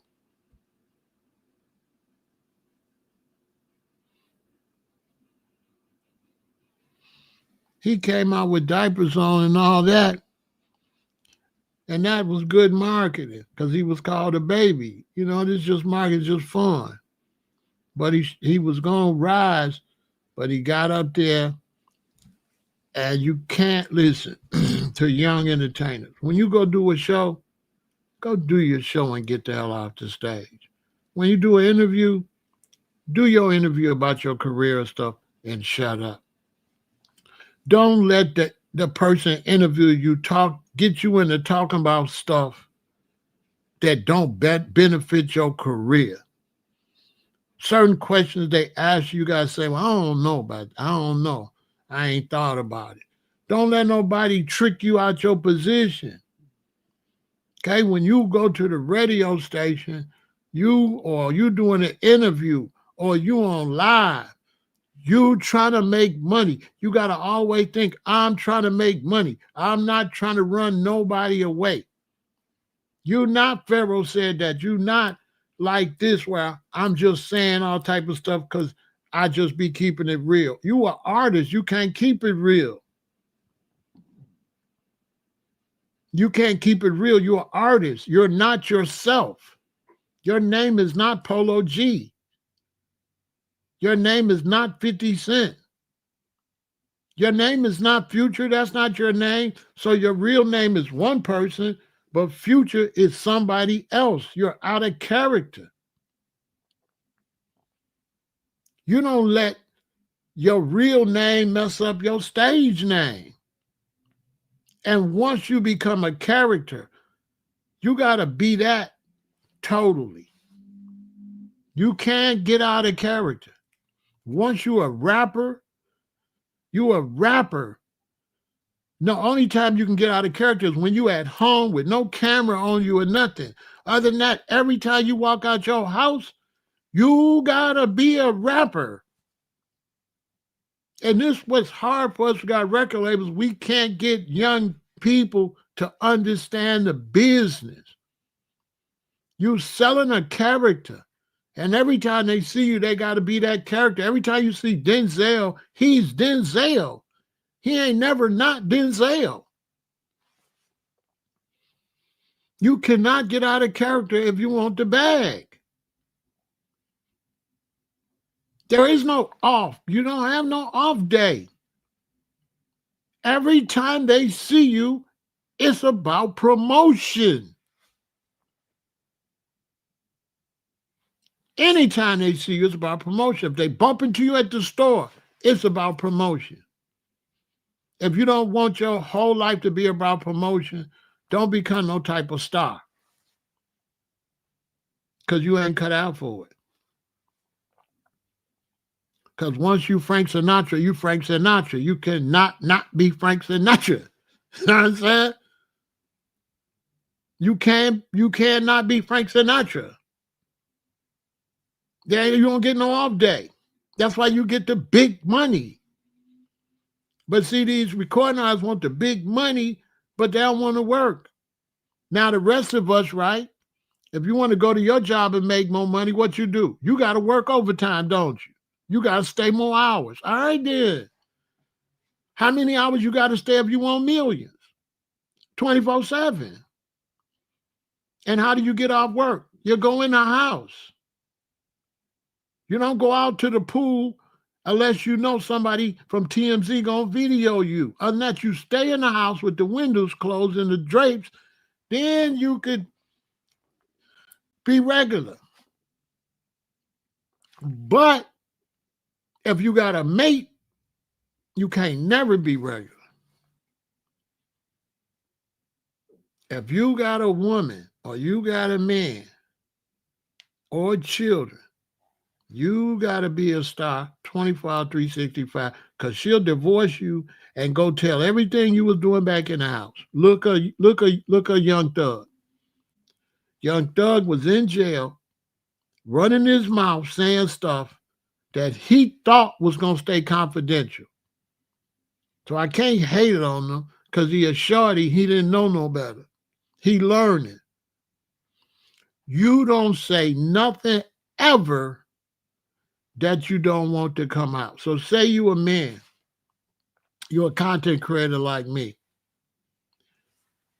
and you meet a lady, and you talking to her on the phone, you make sure everything you say, you cool with her telling it that it's going to promote you.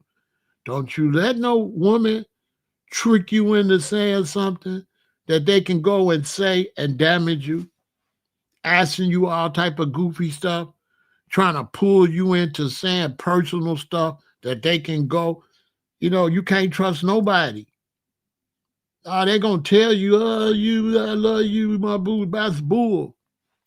So you can't say nothing never that you don't want to be revealed. So if you're a man and you're talking to a woman, she the one got to be talking crazy, not you. Let her talk crazy. Let her send pictures and all. Don't you send no pictures. Okay? Don't you send no pictures because you got too much to lose. She ain't nobody. She ain't got nothing to lose, or he ain't nobody, ladies. Ladies, if you're a big superstar, don't send that man no pictures. Now, if you send him pictures, make sure you send him pictures gonna blow you up. So if you sexy red, you can send him sexy pictures because that gonna help your career. See what I'm saying? So you send him stuff that if he do release it, it make you look good. So you use your mate for promotion, ladies. You make him promote you. So if you sending a man a picture, you make sure you take, if he show this, my fans gonna love this, I'm gonna send him the sexiest picture ever, gonna make me look real sexy, and then you send him that. But don't send him nothing that if he show, ladies, it's gonna make you look bad. Everything is promotion. So anything I say on the phone, anything I say, anything, I already want you to tell exactly what I said. Because I only said what I'm willing for my audience to hear. And if I ain't willing for my audience to hear it, I'm not telling you nothing.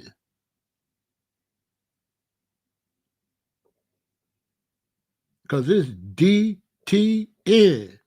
DTN. DTN. Don't forget that. Don't trust nobody. Don't trust nobody. Don't trust nobody. It's DTN. If they loyal, cool. Then you accept them being loyal. But don't think they're going to be loyal. Let them just be loyal. If they loyal, you good. If they disloyal and you said the wrong thing, you lose. So don't never say the wrong. Don't put nothing in their hands, nobody, your life in nobody's hands. Under no circumstances.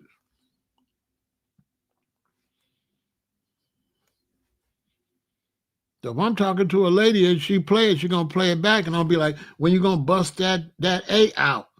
And then you think, oh, yeah, he a player. Anything they put out, I'm going to be talking that pimp talk. You know what I'm saying? I'm going to be talking that pimp talk. I'm not finna be, you know what I'm saying? Because the person that's not famous, don't nobody want to see what they saying. So if I'm talking to a lady or if you're talking to a man, he not famous, don't nobody care what he's saying. But if you the one with the fame and you the one with the reputation, everybody care what you say. If I just meet some lady and she talk crazy, I posted, who care? She not no type of celebrity or nothing. So she not really saying nothing of any value that I could use against her because she don't got nothing to lose from it. Whereas me, I'm Pharaoh said that. I could lose. I could lose big time. Well, somebody gonna go out there and put something bogus out here. I trusted you. You see what I'm saying? And that's where Young Thug made a mistake because he trusted the phone and the people he was talking to, because he shouldn't have trusted them. Because if they get mad, they're going to tell everything he said too, but he trusted the phone. And why would you trust a jail phone? Because a lot of the stuff Thug said was real talk, but it was private. And because you was telling somebody else and not the person you was talking about, it's going to look bad. But a lot of that stuff ain't bad. I might talk about that tonight because I listened to his latest when he was talking about Future, and he was saying some real stuff. I don't see where he really said nothing that was wrong about Future, but he shouldn't have said it because he didn't expect Future to hear it. So anything that you don't want nobody to hear, don't say it ever. If you don't want nobody to know something, don't say it because you can't trust nobody out here. You can't. You can't trust. You can't trust people. You can't trust them. They'll snake you. They be cool 1 minute and mess up. That's why I don't do no lot of socializing. I don't do no lot of socializing because I ain't got no time for no bunch of snakes. When you working and you try to make something out your life, right?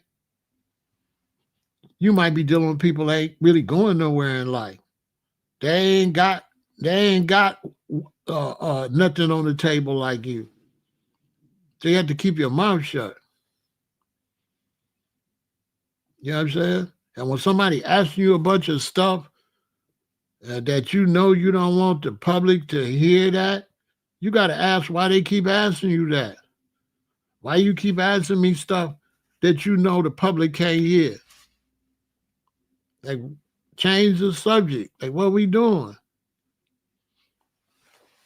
You understand?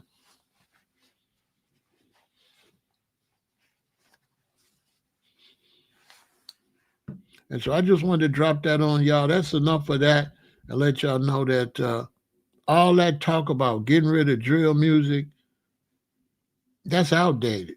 Why would you talk about something that's already crashing and burning? Drill music is over. It'll never do nothing but be local. They'll never do nothing. They'll keep beefing. So many of them will be in jail. Nobody else will want to beef no more. They're on there telling who they hate. They're on there reckless. Who believe that's going to go somewhere? When dudes is on there perjuring themselves and dry snitching on themselves. That's not going to go nowhere. Nobody going to want to do that. Nobody going to want to do no music. I just seen 600 Breezy somewhere and dude ran up on him. And the video came out. He just got locked up now for how much time? Every time you look up, Dirk locked up. NBA Youngboy was locked up.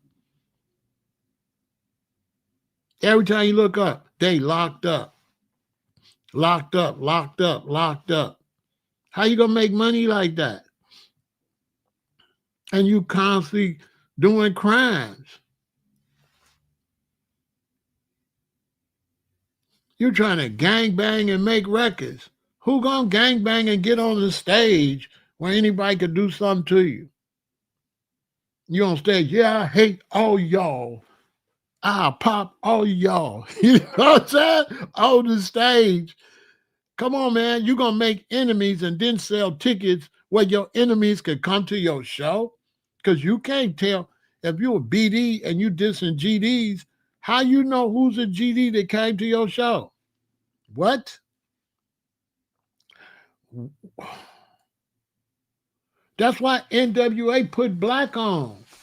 They put black on so that they wouldn't get in between the Crip and the Blood thing. They knew what they was doing. They like, we neutral. We got on black. They didn't identify with the Crips or the Bloods. They just represented LA and black people. They were smart.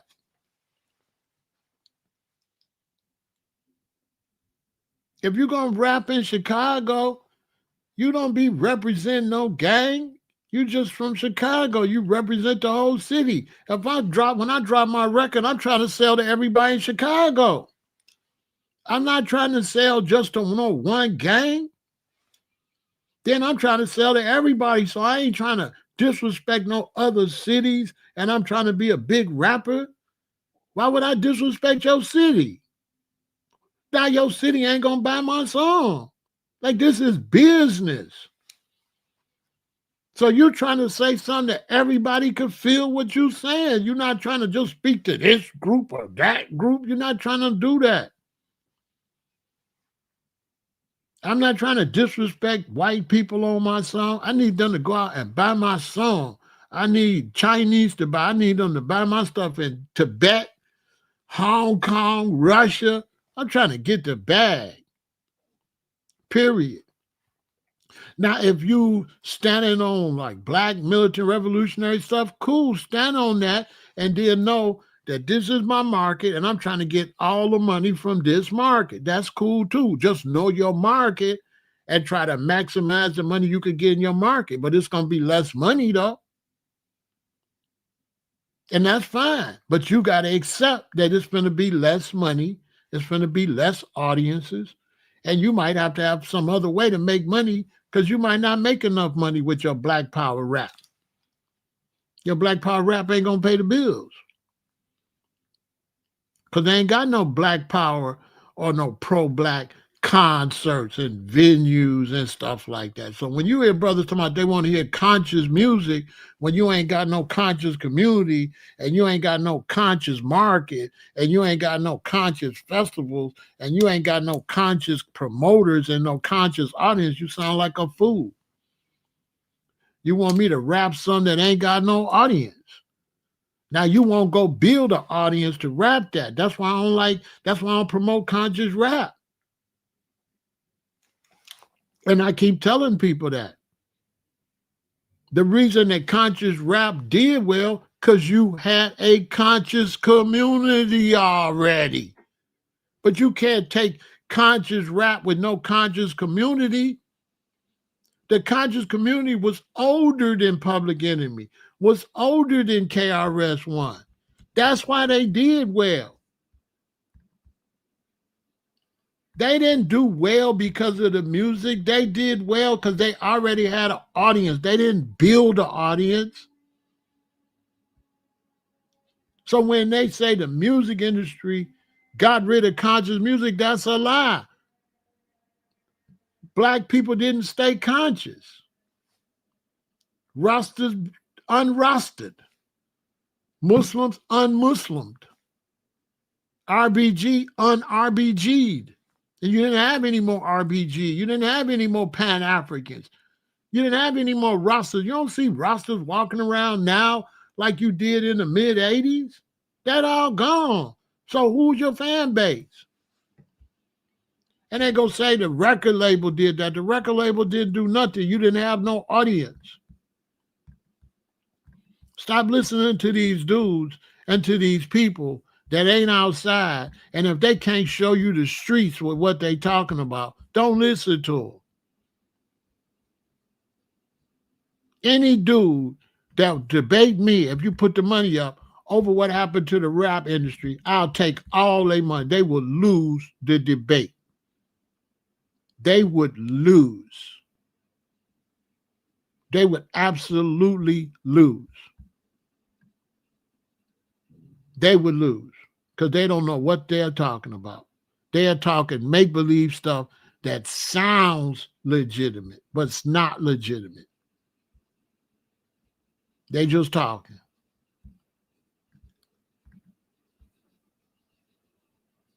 That's all they doing. Talking.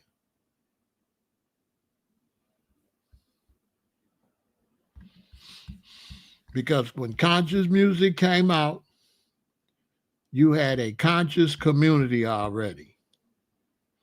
You had people already standing on that. And that's why they made money. They didn't convert nobody.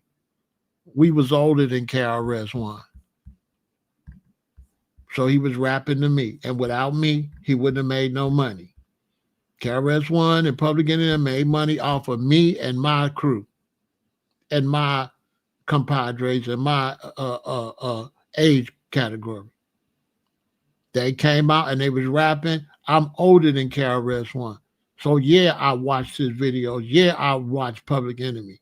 But as time went on, I was out there by myself. All the brothers and sisters that went vegan with me and growing dreads with me, they fell off. So how you gonna sell positive music when everybody was fake?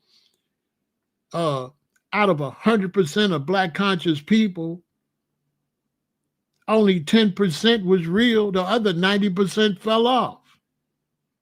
So they ain't had no audience. The music industry didn't make the audience go away. The audience was fake. Just like now. All these brothers talking this positive stuff, only 10% of them is real. The rest of them is frauds. If you go back and you look at the Sonetta era back 6 years ago, all them people gone. Gone. They was frauds. Even Sonetta not really that. He not that. He Frankie. He want Mercedes-Benz and alligator shoes. He just put on that red, black, and red, gold, and green in them Africas just to do his show. But he not that. That was all fraudulent. I'm not trying to diss him and say he frauded. I'm just saying if he wasn't 100%, what make you think his audience was 100%? Brothers would come over here and talk that super stuff, and 3 years later, I won't see him no more. I come up in the era where you see a brother in 1982, he the number one Hebrew Israelite in the world.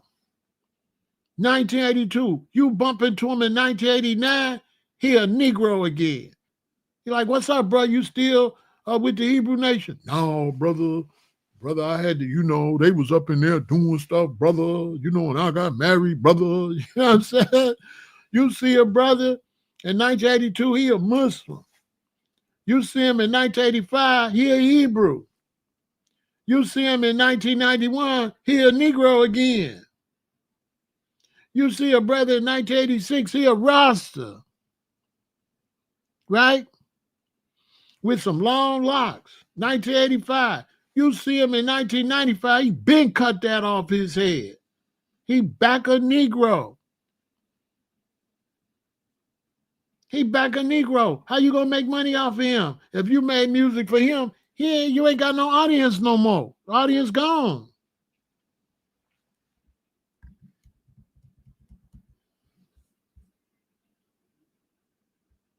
How many people y'all think that started with me back then is still on that? Man, they ain't on that. That's why I'm Big Pharaoh. I'm one of the few that stayed with I never changed. I never cut my locks. I never went back and ate chicken. I haven't ate animals in 47 years. It's going to be 48 years in February.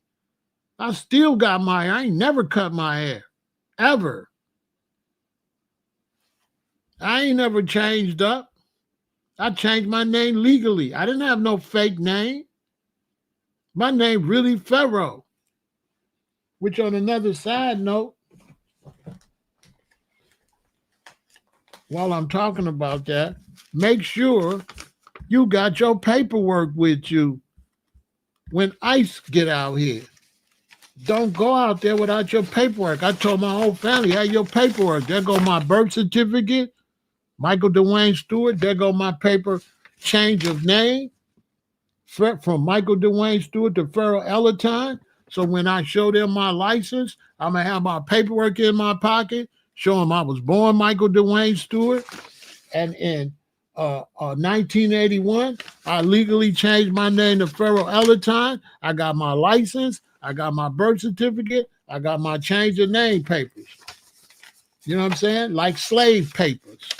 If not, the wrong person that's just being negative or just send you through a whole lot of nonsense to prove who you are. Have this in your pocket, your free papers. Show them who you are. Have your license and have your birth certificate with you. And if you change your name, have your change of name paper. If some racist or some hater on ICE pull you over, another thing is don't be arguing and escalating the situation, making them want to do you dirty. Just be quiet and be cordial, like a soldier. Don't be doing all that loud talking. They got the guns and everything. Play it cool. Oh no, man, I'm straight. I'm born in the USA. In my name, in my stuff. I'm good. They're gonna be like, okay, sir, go on about your business. You in there? Why y'all stopping me? Clink, clink, clink, clink, clink. Now you 2 days you got to go through this before they release you. If they don't do you dirty and ship you somewhere, now your family got to find you and go through all this. Where you could have just kept your mouth shut and went on home. You know what I'm saying? You know what I'm saying? You know what I'm saying? So that's what's going on. So when you hear people talk about drill music gotta go, they don't know what they talk about. Drill music been gone. The women run rap. NBA and Dirk and them don't run no rap no more. The ladies run rap. The ladies run rap now. The ladies get in the bag. The ladies run rap now. The dudes don't run no rap. Drill rap is over. And male rap is finna take a back seat. Yeah. Male rap is the ladies finna take over. Sex rap is the big new rap. Sex rap is the new thing. That's finna be the big rap. That's finna be the big market. Sexy women rap. And then the men gonna start rapping sexy. That's gonna be the new thing. You gonna make it in a rapper as a male, you're gonna have to start talking about busting shorties down. That's what everybody wanted to hear. When you met at the club, you hollered at them. You try to put some babies in it. That's the new rap. If you want to make it as a young rapper, that's got to be your new song. I'm going to put some babies in you. You're going to blow. Because that's where they're going now. They're young. They want to have fun. They want to party. They don't want to gang bang. And they don't want to walk around with no black power. They don't want to do that. They work hard. Cost of living is up. And when they pinch their little money off and they go out, they want to have fun. They don't want to think about no conscious stuff. They don't want to think about no drill or no gang banging. Brothers gonna be getting out of penitentiary where they had to do 2 years, 3 years, 5 years. They're gonna be turning their life around. You're gonna see more and more videos. Why I don't gang bang no more? Why I don't gang bang no more? You're gonna see more and more videos like that. Because brothers that made a mistake and went to prison and get out and they baby 4, 5 years older.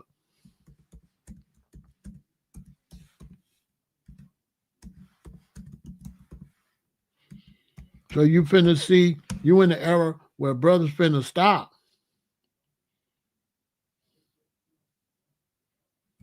That's the era you in.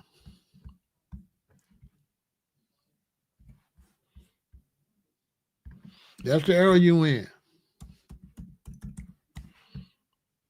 Because too many brothers is going to prison right now, and they gonna get out. They gonna want to change.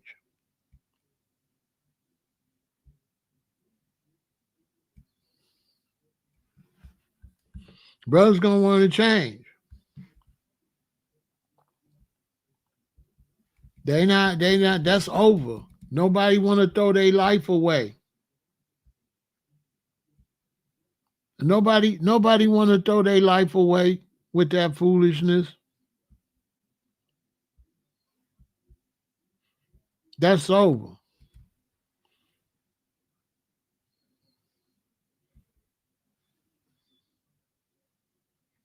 That's totally over. Y'all seen Hocus 4/5 say video why he put his flag down?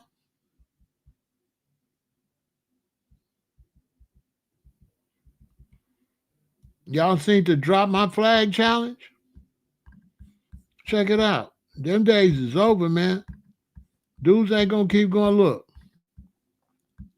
Hocus 4/5 starts the drop my flag challenge.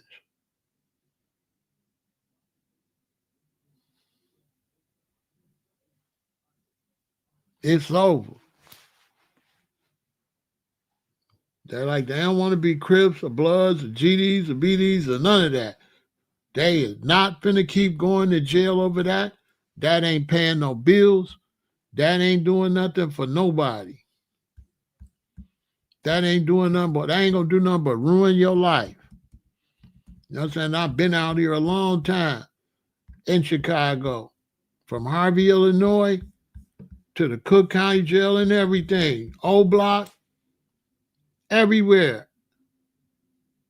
All on the west side with the vice lords telling them to stop gang banging and let's go into business. In one ear and out the other. I'm saying, why we don't go into business and stop gang banging. When I was in O Block BD, I'm not a BD. I lived over there because my woman was there with some children. So I lived there with her. And gave my place up because I wasn't never home anyway. I was always over there up under her. So this the whole thing. So I'm out there telling the BDs, I don't understand what y'all doing. I'm like, listen, y'all BDs, right? Why y'all don't go over there and get the laundromat? Open the laundromat and make all the BDs and their family go to y'all's laundromat. Why y'all don't go get the store across the street? And be like, if you BD, you got to go to our store. Why y'all don't go legal and use these large number of people you got under this movement? Why you don't use them for the good? Why you keep using it for the bad? I'm like, you're supposed to drop a record. You're supposed to go make a CD, take folks and make a CD. Then you're supposed to press up the CD. Then you're supposed to walk through O Block, and every BD got a Badu CD. On BD, bro, you got a Badu CD. And take that gang and make it a business instead of violence.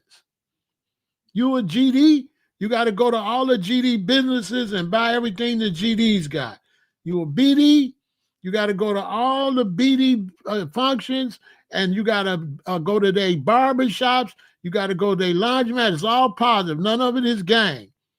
And you got to buy their music, or if they selling T-shirts, whatever, you buy from your gang. No more violence. No more going against the other gang.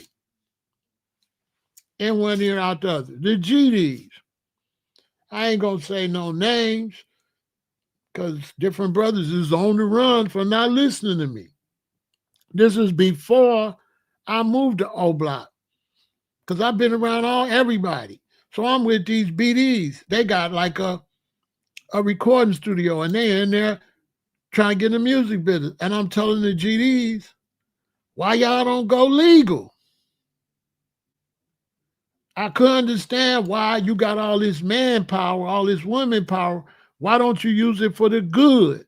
Why don't y'all go legal and drop these records and make folks in them buy the records and stop banging? You in a gang, but you don't have to gang bang. Banging is not necessary. And one ear out the other. I'm in Harvey. All the moles. Y'all know I'm Miss Blackstones. I'm telling all the moles. I'm telling all the Blackstones the same thing. Y'all Blackstones, why y'all don't open up these beauty shops and barber shops and laundromat and all the moles and their family go there? Buy the used car dealer and all the moles buy the car from them. So if I'm a Mo, if I'm a Blackstone and my wife want a car, I'm going to go buy it from Mo. My mama want a car, I'm going to send her to my brother Blackstone to buy the car. No crime. We don't do crime no more.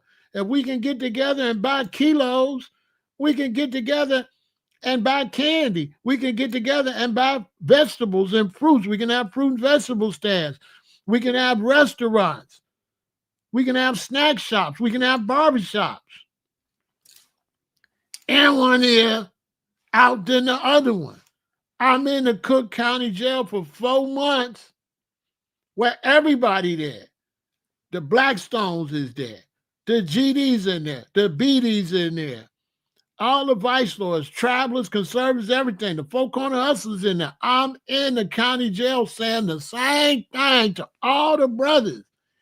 In one ear, back out the same ear. It don't even go out the other. It go in this ear, right back out. It don't even go through their head. All this manpower, and you won't use it legally. You don't supposed to get rid of the gang. You're supposed to turn the gang into a big unit. That's what the Democrats and Republicans do. They Democrats, they Republicans. All right, take the gangs and make money and stop beefing. I don't know what's wrong with us. I don't know. All that manpower. Man, black gangs got power and they don't use it. They got power and they don't use it. The Crips and the Bloods was so ridiculous, they didn't let the Mexicans punk them and take LA from them. Man, the Crips and the Bloods didn't listen to me when I was in LA, and they let the Mexicans come in, and the Mexicans dominate them now. Blacks in LA are second-class citizens. Them Mexicans went into Watts and went into Compton and took it from them. Took it from them. Took it from them. Why? Because you know what they never teach us, David? It ain't they unorganized. Because we went to school to learn how to get a job. They never taught us how to create jobs. So the school system is designed for you to be a slave or a prisoner, which is still a slave. They don't send you to school and teach you nothing about how to go into business. They don't teach you how to make money as a business or a corporation. They teach you how to make money as somebody work for a business or a corporation, to go get a job. They don't teach you to create jobs. So what I'm talking, they didn't learn this in school. So this is why school, this young black men, this is why they don't do well in school, because you ain't teaching them nothing interesting. For some reason, what you're teaching in school don't sound like it's winning to them. So they go and get in corporations that's illegal. They go get in gangs. They go get in little drug groups that sell drugs together, because you didn't teach them how to do that legally. So even when you in a crew with dudes that's hustling, they'll sell and sell and sell, and they'll never take the money and go legal. A dude to take the money and buy apartment bills and stuff for himself and his wife, but he'll never, the big man that's getting all the work in, he'll never have a meeting with all of us and say, y'all, let's take all our money together and do something. He tried to do something on his own. So all the big drug dealers in the late 80s and in the 90s and in the early 2000s, they went and just bought stuff for themselves, and all that stuff failed. They lost all them buildings they was buying, all that property they was buying, all them stores they opened closed because they didn't include the community. So they closed. So they went and opened stores in the community, broke into stores and took the stuff. Why? You didn't hire nobody. You didn't include the community. They didn't have nothing to gain. So they're going to break in your store. So they're going to steal. So they're going to rob because you ain't included. And that's why we behind in the music business. Because the black man ain't standing on nothing. You want to keep blaming drill. It ain't drill. It's you, black man. You ain't standing on nothing. How long you going to you complain about the music industry, but you never invest in the music industry? How you going to complain about something you didn't invest in? Let me tell you something. I decided I wanted to start a record label. I had a friend that I talk to all the time. We on the phone all the time. At that time, he was like, we were supposed to be like this. I go to make a sale. No, I go to buy something from this white dude that I can't sell. When I'm leaving, a black dude show up. And you know, I'm cool with the bro. So I introduced myself. Hey, bro, what's up? He said, He said, I'm in the music business. My name Ron Gresham. I'm in the music business. I said, for real? I said, I'm thinking about starting a record label. He said, take my number. I took his number. I keep talking to Ron. We become tight. Right? So I said, Ron, I want to start a record label. He said, I'm going to call Linda Minch, the biggest in this area. Call Linda and plug me in. Linda's plugged with the Grammys. This the #1 music attorney in this whole Midwest. So I get an appointment to go see Linda Minch to start a record label. I call my boy. Man, let's start a record label. Yeah. I said, okay. I got an appointment to see Linda Minch. Week after next, let's say Monday. Let's say it's Monday. So 2 Mondays away. Yeah, man, let's do that. Let's do that, Ram. Wow. A week go by. I'm talking to him all the time, but I'm just going to say a week. I say, okay, remember, next week we got to go see this attorney to start the record label. Heck yeah, man, I can't wait. Wow. Let's say it's Monday. Thursday come. The Thursday before that Monday. Hey, man, don't forget, Monday we got to go see the attorney. Wow. Friday. Hey, man, I can't wait to go see the attorney. Yeah. All the way up to Sunday. Sunday, I call him. Don't forget, tomorrow morning, we got to go meet this attorney at like 10 in the morning downtown Chicago. All right, man, call me. I'm going to be ready. Monday morning come. Now, he answered the phone all this time. He always answered. I call him Monday morning early. No answer. Again, no answer. Again, no answer. I'm getting dressed, get ready to go. Finally, he don't answer. I got to go. The lady waiting. I go down and make the meeting with the lady to start my record label. It's supposed to be our record label. I'm sitting in the office just like that. She's sitting where y'all at. She showed me all the paperwork. She asked me how many rappers I got so she can know how many contracts to put together, the whole thing. She telling me how the whole game go. Great lady. Rest in peace to Linda. It get to a point where she knew I was coming, so she had my name and everything. So she had my agreement with her, how much I got to pay her, and she had all my contracts already done. No, she had my contract. She just had my agreement with her, what she was going to do to start my record label. So at one point she said, are you the only person on this paperwork to start the label? I looked to the right, nobody there. I looked to the left, nobody there. I said, yeah. So she put me down as the record label. My friend I talked to, he never mentioned it again. He didn't show up and he never mentioned it. Now I get the rappers. I start working. It probably take me like a year or 2 years to drop my first CD. I dropped my first CD. I'm still talking to him, but he never mentioned this. I told him the CD out. He come back. He give me $10. He buy the CD. I got it in the plaque right here, the blue one at the bottom. I got the $10 he gave me when I sold my first CD to him. So that was love. Time go, about a year and a half later, so I dropped the second CD. He come to buy that. When he buy the second CD from me, you know what he say to me? Man, I thought it was supposed to be me and you.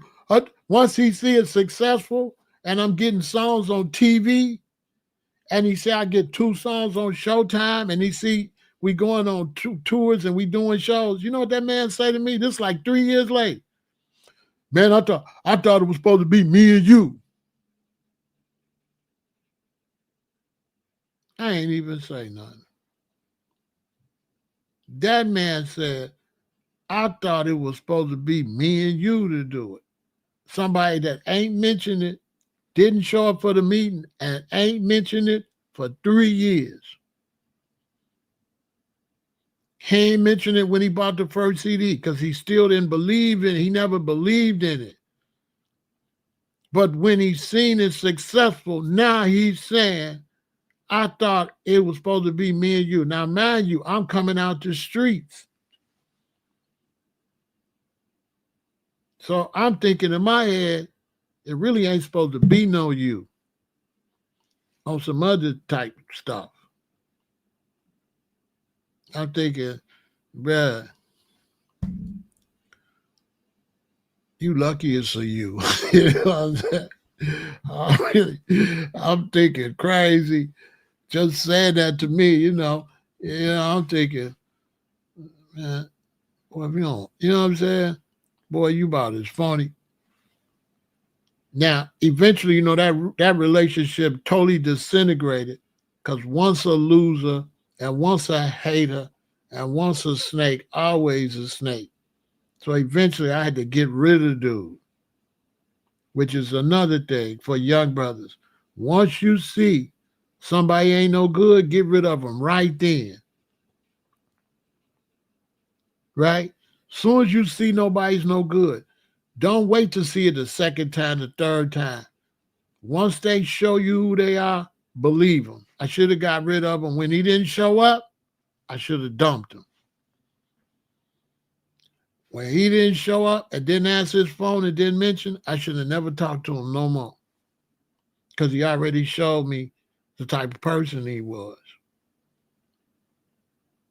And so when you see brothers complaining about drill music that never invested in the music, that never put no money into the shorties, that never put no money for music into their communities, they all fraudulent.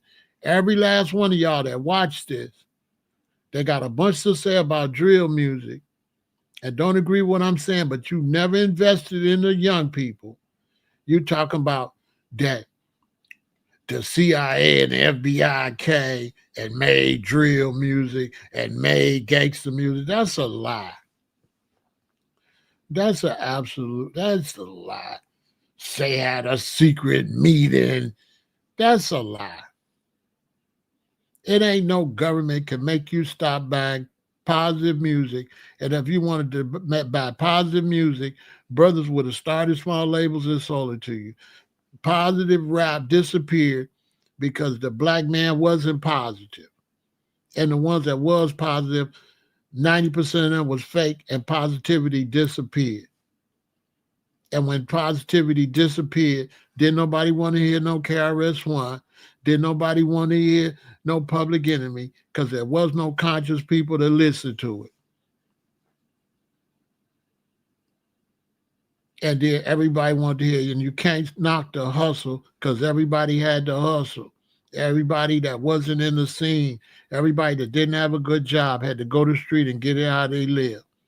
And that's the music that took over, Get It How You Live. Because the black conscious rappers was all frauds. All the black conscious rappers that was telling us to unite, they never united. That's a fact. I wish they would put me on the panel. I'll embarrass everybody. Matter of fact, KRS-One and X-Clan was beefing. BDP and X-Clan was beefing. And they was on them songs telling us unite. But did X-Clan, KRS-One, Poor Righteous Teachers, Brand Nubian and all them, did they unite? No. Did they unite? Did they get together and put a label together? Did they do anything that they was telling us to do? No. They was telling us to unify, but did they do it? Did the talking heads, did they practice what they preached. No. Because if they would have united, then positive music could have kept coming out. They was frauds. Chuck D was a fraud because he couldn't even get along with Professor Griff, and he threw Griff out before he threw the dope fiend out, Flavor Flav. How Flavor Flav's still there, but Griff ain't. And where's Chuck D now? Nowhere to be found. Ain't standing on nothing. X-Clan. Y'all see they got sued by the young lady doing weirdo stuff. Frauds. Brand Nubian. Grand Pooba left right away. Lord Jamar talking crazy now. Running behind Vlad. So he was a fraud. Fraud. They was all frauds. Poor righteous teacher. Didn't do nothing. Didn't teach nobody nothing righteous. All they taught us was poor. They was poor teachers. They could have left righteous out. Now little dude talking about, oh, it's the FBI and they messed up the music. No, little dude, you was whack. You wasn't standing on nothing.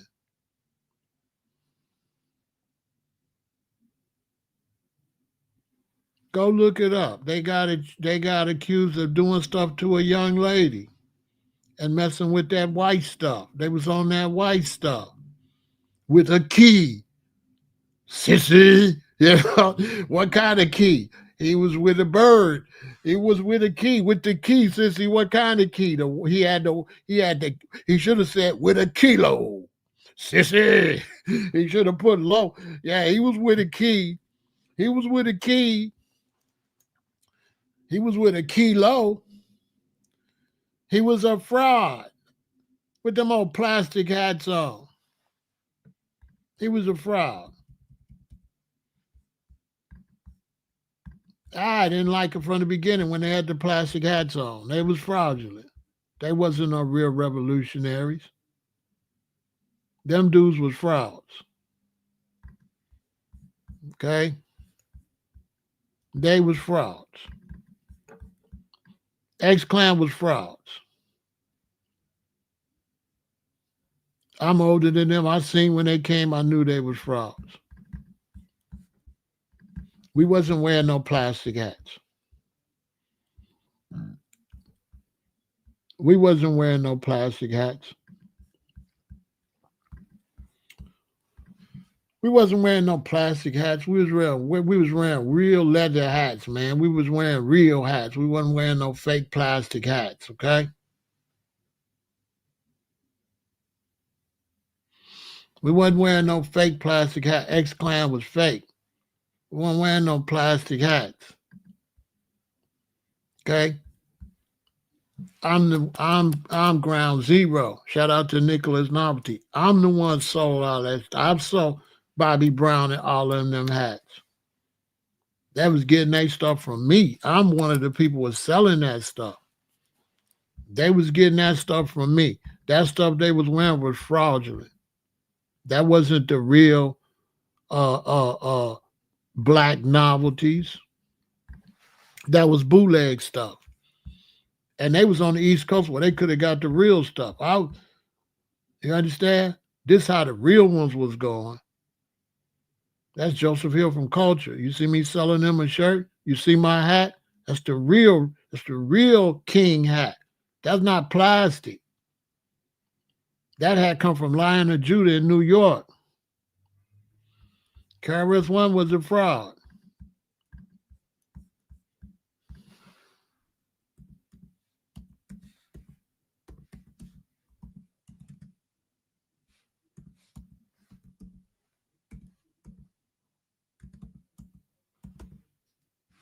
KRS-One was a fraud.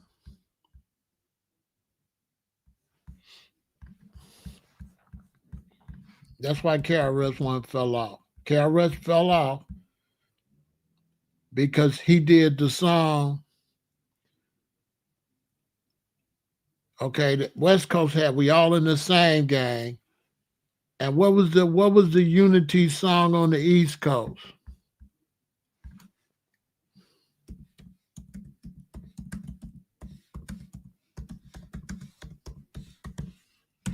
What was the name of that song on the East Coast?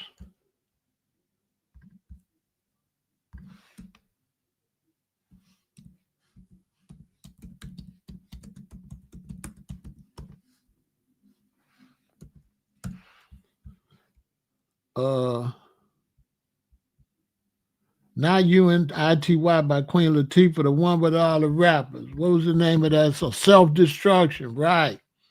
Self-Destruction. You heard it for self-destruction. So we was riding with KRS-One. Then he went and did what? He went and beat up her brother and threw him off the stage. And that's why his career failed. Yes, the famous incident where KRS-One threw PM Dawn off the stage occurred January 1992, right?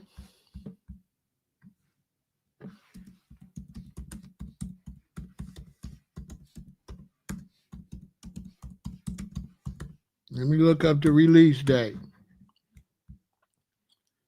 The song Self-Destruction, Stop the Violence came out in 89, January 1989, right? And 3 years later, in January 92, he telling us stop the violence, and he went and beat up a black man and threw him off the stage. And we said, oh, you a fraud. And that's when we stopped messing with KRS-One, because he told black people to unite, and he went and beat a brother up. He was a fraud. KRS-One is a fraud. Because he didn't practice what he preached, and that's why his career fell off. Ask somebody older, they'll tell you. Once he threw the brother off the stage, and PM Dawn was like some flower power rappers.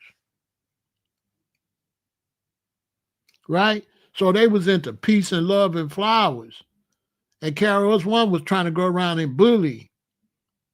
But how you gonna go to a black concert after you said self-destruction and beat up some brother and throw him off the stage after you told us don't be fighting each other?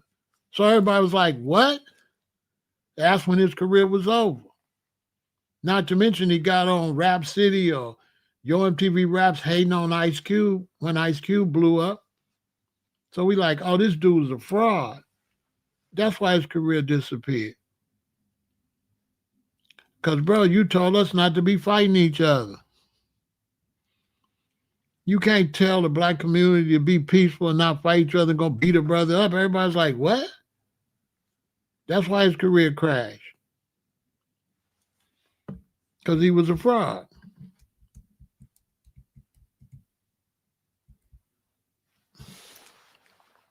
That's the real history, yo. He was a fraud. That's why we stopped listening to him. We're like, oh, okay, dude's a fraud. We stopped listening to him. And we started listening to Ice Cube with the t-shirt of the month where you can't touch this on the front. You know that? We started listening to Cube when Cube left NWA. Cube was on some militant stuff, and he had Gorillas in the Mist.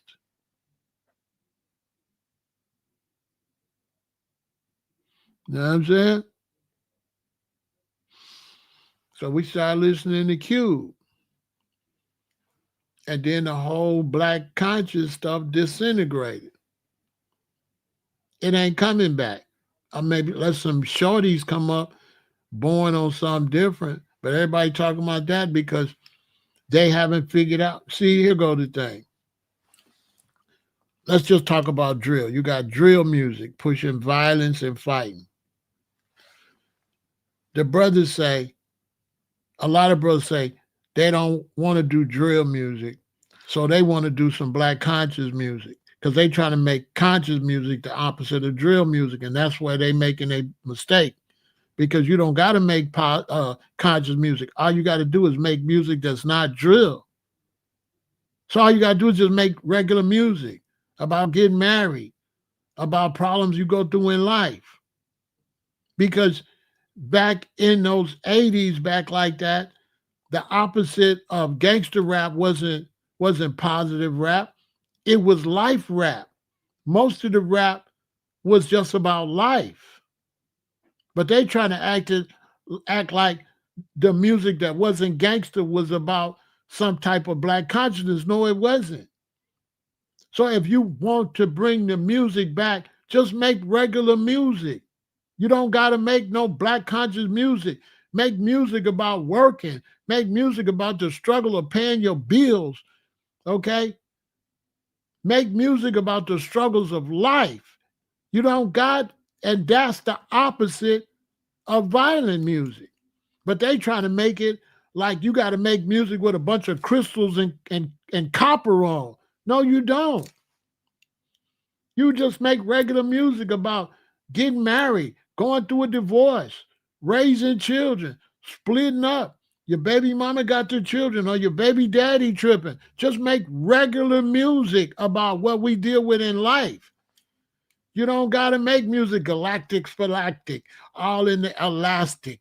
My equilibrium, coronium, vibration is through the millenniums of time. You don't bear. Why you don't make no regular music? Don't nobody want to hear I lost my wallet at El Segundo, potholes in my lawn. Bruh, where the regular music? Where the regular music?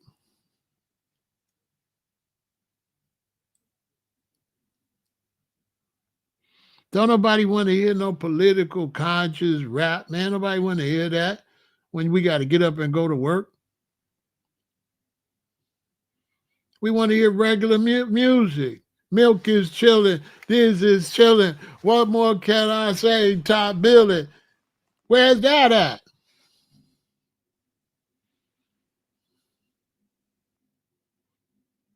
Where's that?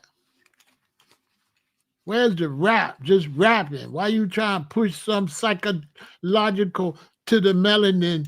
The melanin in my colon got me extraterrestrial feeling the vibe. That bro. You know what I'm saying? What? Nobody want to hear that. Ecclesiastic, moving like plastics. Kind of in the bruh. Bruh. Nobody want to hear that. Where's the regular music we used to make? We used to make regular music.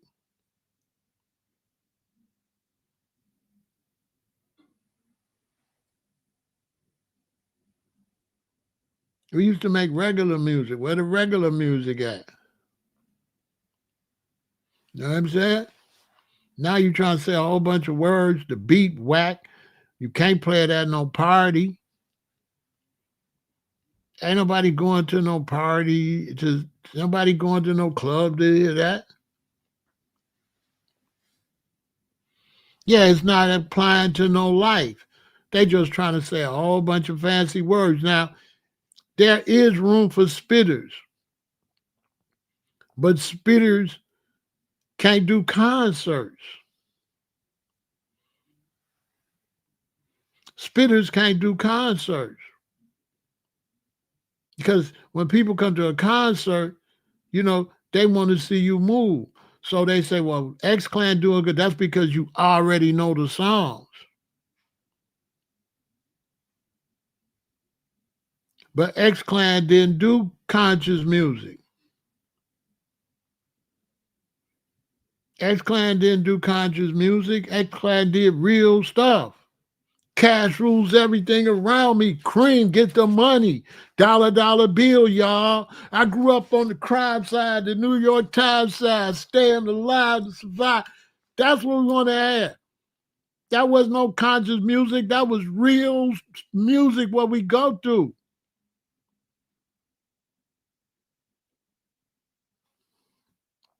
I came to bring the pain hardcore to your brain. They was saying that real, you know what I'm saying? Watch these rap all up in your guts. You know what I'm saying? Ice cream, like they was rapping. Okay. Okay. Wu-Tang is the perfect example. Bring that back. They was rapping about getting with the shorties. We was feeling that. We trying to get all up in your guts. It was grimy. It was really the hood. It was really outside. So that was the opposite of violence.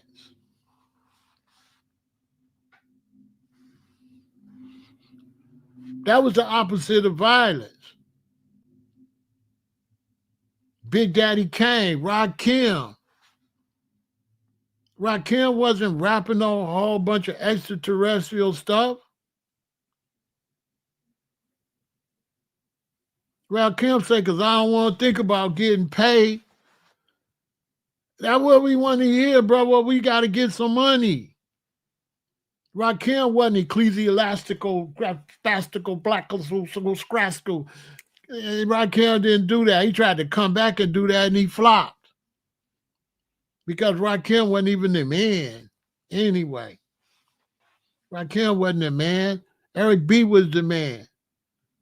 He was rapping about Eric B life. Eric B was the one with the money. Eric B was the one outside. Eric B was the one with the big chains and all that and set them up to look like that. Eric B was the man. Rakim wasn't the man. Eric B was the man. Always have been. Rakim was rapping about Eric B life. That's why once he went Eric B, that's why he started looking dusty. Look how fly he was with Eric B, and look how he came back dusty. Now he dusty looking, don't he? I got love for the brother, but don't he look dusty? He don't look like the original Rakim. The original Rakim with the big chains with Eric B was fly. Then when he tried to come back with the conscious Eric B, it's like, dang, what happened? What happened to you? He fell all the way off. I mean, that's why I get in trouble. I be telling the truth. I ain't supposed to tell the truth because it's Rakim. But I was a fan. I mean, at that time, I would say I was a fan. I got too old to be a fan, but I probably would say I was a fan. I was a supporter. I liked them. I guess I don't like the word fan, but I liked them. Let's put it like that. I don't like fan. Fan sound like a girl. I don't know about no man fan. So I wasn't no fan, but that was my man.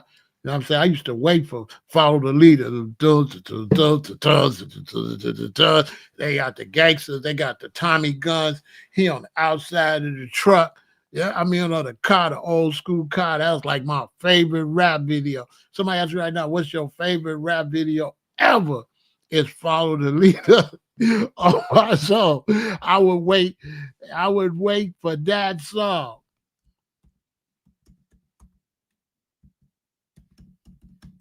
That was my favorite. That was my favorite rap song, man. Follow the Leader, boy.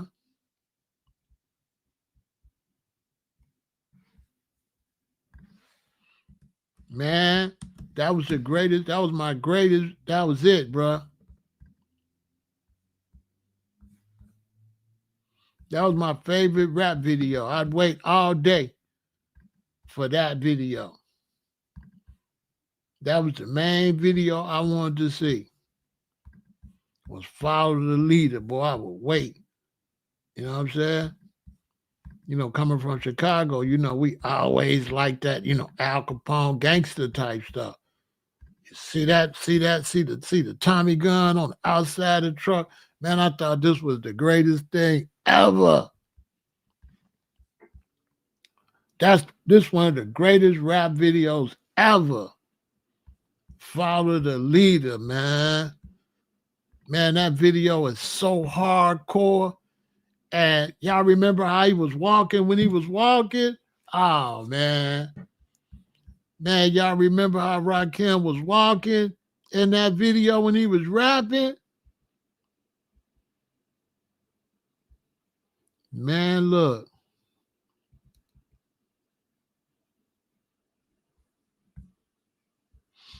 Man, look. Man, that's what I would be waiting for. That was the number one video I was waiting for. is follow the leader. Man, I think, man, I don't know, everybody got what they like. So you got like all kind of videos. People like different stuff. But man, follow the leader. I would just be, that's what I liked about Rap City and Yo MTV Rap. Because you can watch everybody, but you be waiting for them 2 or 3 videos. That's really, you know what I'm saying? It's always 2 or 3 videos you waiting on. Everybody got like something different. Everybody got a different video they waiting on. And the one video that I run to the TV when I hear it is Follow the Leader. I thought that was one of the best shot videos ever. It looked like a movie. Man, when he get off that car and how he was walking with that limp, man, I was hurt when Rakim stopped rapping. I ain't gonna lie. It's fair to say he was my favorite rapper. Man, it was in black and white. Man, that was it. But my favorite rapper, is LL Cool J. LL Cool J is my favorite rapper. To me, LL Cool J is the best rapper that ever rapped. Well, Tupac is my favorite rapper, but LL Cool J is the greatest rapper. My favorite is Tupac. You know what I'm saying? But the greatest to me is LL. Because LL was the first one that made a ballad. I Need Love. Well, he the first one to do that. You jingling, baby. Go ahead, baby. You jingling, baby. Go ahead, man. LL was the man. But, Tupac is my favorite. You know what I'm saying?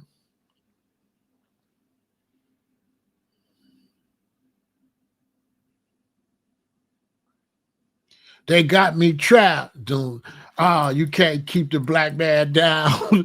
Your Tupac is all, you know what I'm saying? Tupac is a gangster, a revolutionary, a ladies' man. He got like the whole, he got the whole package. You know what I'm saying? So Tupac my favorite because I could put the CDs in the car and, I'm multifaceted. So Tupac is the only one that could cover all my different things I go through. Everybody else was too one-sided. So Tupac was my favorite because I could do some revolutionary, I could do some street stuff, I could do some militant stuff. I pull up to pick up a shorty, I could put on Just Like Daddy, I could put on the song, you know what I'm saying? How do you want it? So I could pick up the ladies, it's the best CD to have in the car. Because no matter who you pick up, you could pick up your mama, dear mama. Tupac was the greatest as far as versatility. No matter who you put in the car, Tupac had a song you could play. Nobody else had that. He was the most versatile. You know what I'm saying? No matter who, you know what I mean? So I always kept that loaded in the CD changer because no matter who I pick up, I could put on Pac. So I got like categories, you know what I'm saying? So I got Jay-Z as the most effortless rapper. Because Jay-Z could come out and rap for 2 hours just like this. Tupac be jumping all around. Jay-Z just be walking back and forth but don't miss a lyric. So he the most effortless. Biggie is the most memorable. Biggie is the most memorable rapper ever, ever, ever. There is nobody lyrics that you can remember as easy as Biggie. I don't know how he did it. You can listen to Biggie's song 2 times and you know all the lyrics. I don't know how dude did that. He the most you got to study Tupac. You got to study Big Daddy Kane. You got to study Rakim. You don't got to study Biggie. You got to study That boy was cold. I like how I remember this. You can hear Biggie 2 times, and you be like, "Who the F is this? Paging me at 5:36 in the morning, crack a door, and I'm yawning, wipe the cold from my eye." And like, how do I remember that? I never studied that song. Look, I never studied them lyrics right there, and I can say the whole song. And I never studied it. Y'all ever notice that? I never, because you have to learn the song, so you be playing it, trying. I never studied that song. How the heck I know that song? Because his lyrics was so good, man. Know what I'm saying? Biggie lyrics was so good. His rhymes was impeccable, man, and it was like, I don't know what to say. Like, that dude is the most memorable. Ain't nobody messing with Biggie Smalls when it comes to memorable rhymes. Ain't nobody. Not Tupac, not Snoop, no LL. Nobody can write a song that you're going to remember that easy. Biggie write a song, man, you're going to remember that song. That boy was cold, boy. That's cold. Boy, that's a cold rapper. That's a cold rapper right there. I ain't gonna tell you no lie. Like Biggie Smalls, man, his raps, man, Biggie Smalls raps is all is in a whole nother, you know what I'm saying? Biggie Smalls, hey man, all you gotta listen to do this twice. And you know every lyric. Everybody else you gotta listen to, you don't even start to know they lyrics until you listen to it 5 or 6 times. You gotta learn everybody else's lyrics. The DOC, I was listening to him when I got stabbed up and I was in the hospital. His career wasn't long enough. So I don't rate him. He lost his career before he blew up. You know what I'm saying? So I ain't get a chance to like him. Because when the DOC came in the game, reggae was still my number one music. So reggae was my number one music from like 80 on. Rap wasn't my number one music. Reggae was my number one music. You know what I'm saying? Because my music always changed.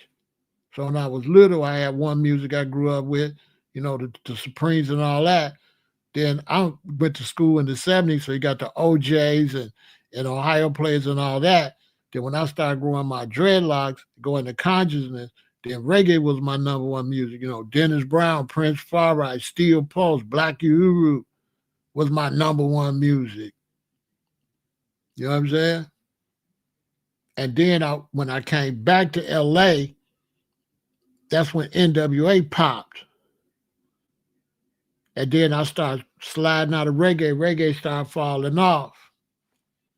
And then I started sliding into this. So I went from reggae and I went into NWA. You know what I'm saying? And Ice Cube and KRS-One and all them. So I went from reggae in the hip hop. But when the DOC was out, I was still more heavy reggae. You know what I'm saying? So I was into, Black Uhuru. Guess who come into dinner? Not the dreadlocks and all of that. Prince Pharaoh and Steel Pulse. Rally round the flag, rally round the red, gold, black and green. That I was into reggae. Reggae was the number one music before rap took over. See, in between that era with the Ohio players and all that, reggae was number one. So reggae was number one in the 80s. Wasn't nothing messing with reggae. Reggae ran everything. By the time reggae ran everything.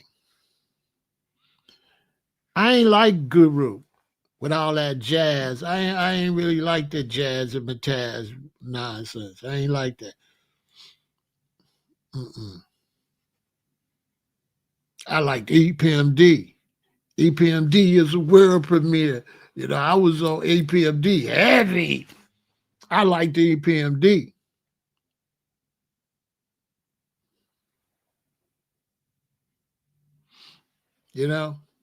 I liked EPMD.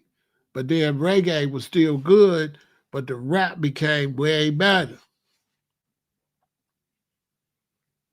You know what I'm saying? I was in LA and it was really, the person that made rap big don't get his props, you know what I'm saying? Because rap wouldn't have been nothing. LL Cool J the one that blew up rap. LL Cool J is the king of rap. Period. It ain't Run DMC. We ain't like Run DMC with that rock and roll. We ain't like that. I speak for the black community. We ain't like Run DMC with them dudes. We ain't like that. Like, what is this? We ain't like that. You know what I'm saying? LL Cool J is the king. Without LL Cool J, rap wouldn't have went nowhere, boy. Without LL Cool J, rap wouldn't have went nowhere. LL Cool J came out with the big radio. Dun-dun-dun, dun-dun, dun-dun. Ah! You know what I'm saying? I'm bad. And it was over. It was over. You jingling, baby. Go ahead, baby. You jingling, baby. Go ahead, baby. So when LL came, he represented the young black man with the radio, with the Adidas soul. And we like, oh, this is it right here. And I was in LA, and that was the biggest battle, but everybody got bad memory. The battle that put rap on the map was Kool Moe Dee versus LL, because we like Kool Moe Dee. Wild Wild West. We thought Kool Moe Dee was Kool Moe Dee. So when I was in LA when LL and Kool Moe Dee was battling, LA was going crazy over that battle. But LL killed the Pastor Wine Cooler, you big black N-word, you know what I'm saying? LL squads dude. LL. We like, oh, bro, you can't mess with LL. You know what I'm saying? LL was the man. You know what I'm saying? So LL, ain't nobody mess with LL. Don't say nothing bad about LL. Don't say nothing about LL, boy, because LL covered everything. And like I said earlier, this go back to what I said about drill music. LL went for the ladies. That's why we mess with LL, because we agree with LL. Crowds right back with the booming system. Dude, come on, man. But we went with LL because he was talking, where we wanted to talk. You know what I'm saying? I want to talk that LL. You know what I'm saying? Backseat of my Jeep, let's kick an episode. You know what I'm saying? And he was talking that talk. We like the ladies. So this is a perfect segue. Why drill is done? Because we like the ladies. And ladies love Cool J. So Cool J was rapping that rap. Because when you drive around in your whip and you listen to everything you want to listen to, you got that CD changer with songs for the ladies.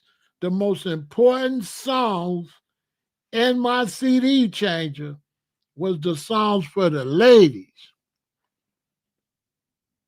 So this is a perfect segue. The songs for the ladies is the most important songs. And I kept them loaded in the 10 CD changer. That's a must. All this other stuff is cool. But the main song is the lady songs. That's the main songs. is the ladies' songs. And that's back in the CD. That's back in the CD days. The ladies' songs. So that's why LL was the man. That's why Tupac was the man. That's why Puff had Biggie appeal to the ladies. Because if you ain't appealing to the ladies, man, you ain't talking about nothing. You're not going in the whip. That's back with my older cars. That's why I be showing my older cars, because that was then. My newer cars I got later, we didn't have the CD changers like that. This was the CD changer era, where I had it in the back of the lot with the Dayton's on it, and I had it in the back of the truck. Them trucks that just came out. That's the truck got me arrested. Man, everybody started buying them trucks. I didn't know I was going to look like that. When I bought it, nobody had it. But yeah, in the back of the car, you got to have the ladies song. You got to have LL. You got to have Tupac. You got to have that in the car. If you ain't talking to the ladies, boy, you got to go.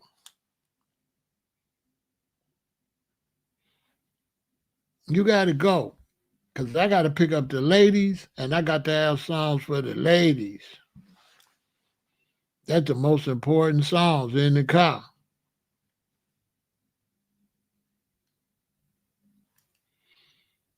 The ladies. Nobody want to hear no whole bunch of shoot 'em up and stuff like that. Shoot 'em up ain't gonna never be as good as the ladies. If I'm riding around now and I gotta pick up some ladies, oh, I'm banging that Sexy Red because I need her to bust it down. I need Sexy Red to help me out. You know what I'm saying? I need Megan and I need Sexy Red in the car when I pick you up because they gonna help me help you take your clothes off. You know what I'm saying? And I'm finna play that because I need you to bust it out. That's the whole purpose of this. So all of them will be in the car if I'm driving around. Yeah, this is who I'm playing. As soon as you get in the car, I ain't playing no dudes, cause dudes don't make you bust it down no more. Ladies run that. Ladies is the one that encourage the ladies. Nowadays, it used to be men, but now it's the ladies. I'm giving you young brothers mad game. Y'all better listen. Y'all better have them ladies in the car. Y'all better have them ladies music playing.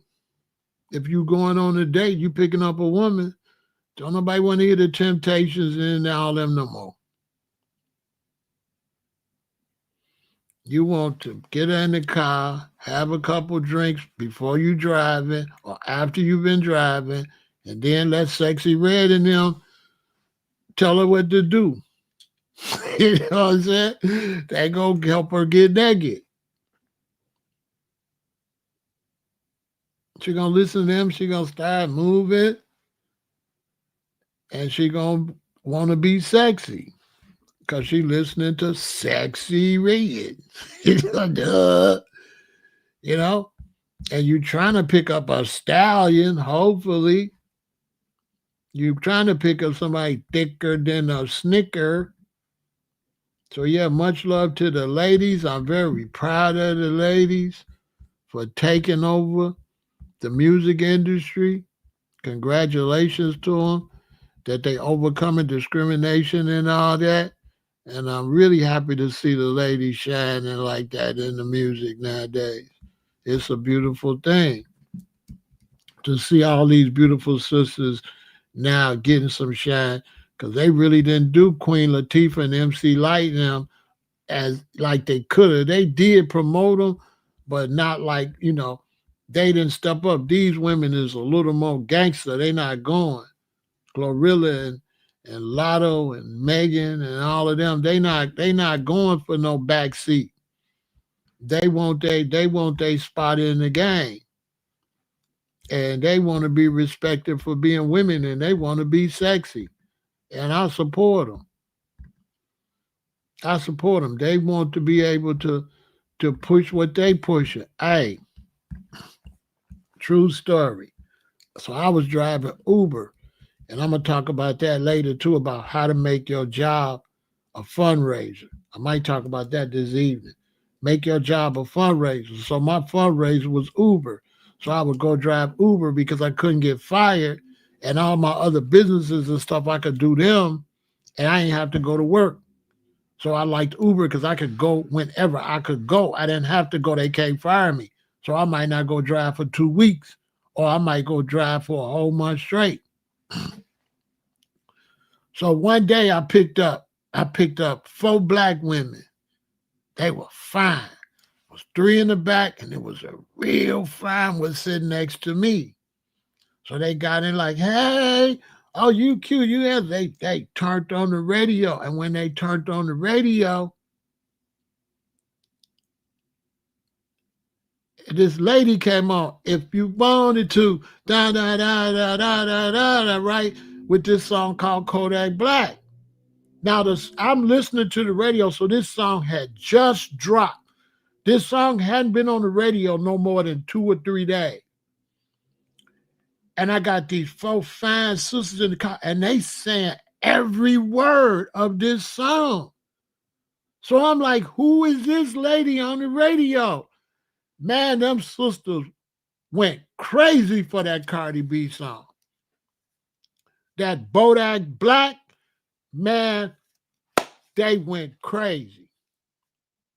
So when I got home, I searched it. I said, who is this and what is this? And listen to it. It was fire. It was fire.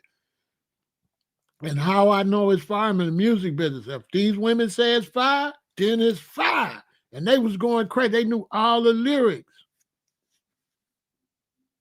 And they was going. Like really, a lot of times I could have broke the rules, and I could have went in with them when I dropped them off, because they was going, especially that one in the front. You should have seen her. She was throwing me all the signals, and that song just really made her, you know what I'm saying, really show out. And that's when I first heard of Cardi B. Cardi B is not nobody to play with. She like a superstar with the ladies. And that was her first big song, and they was going crazy. That's how I got introduced to Cardi B.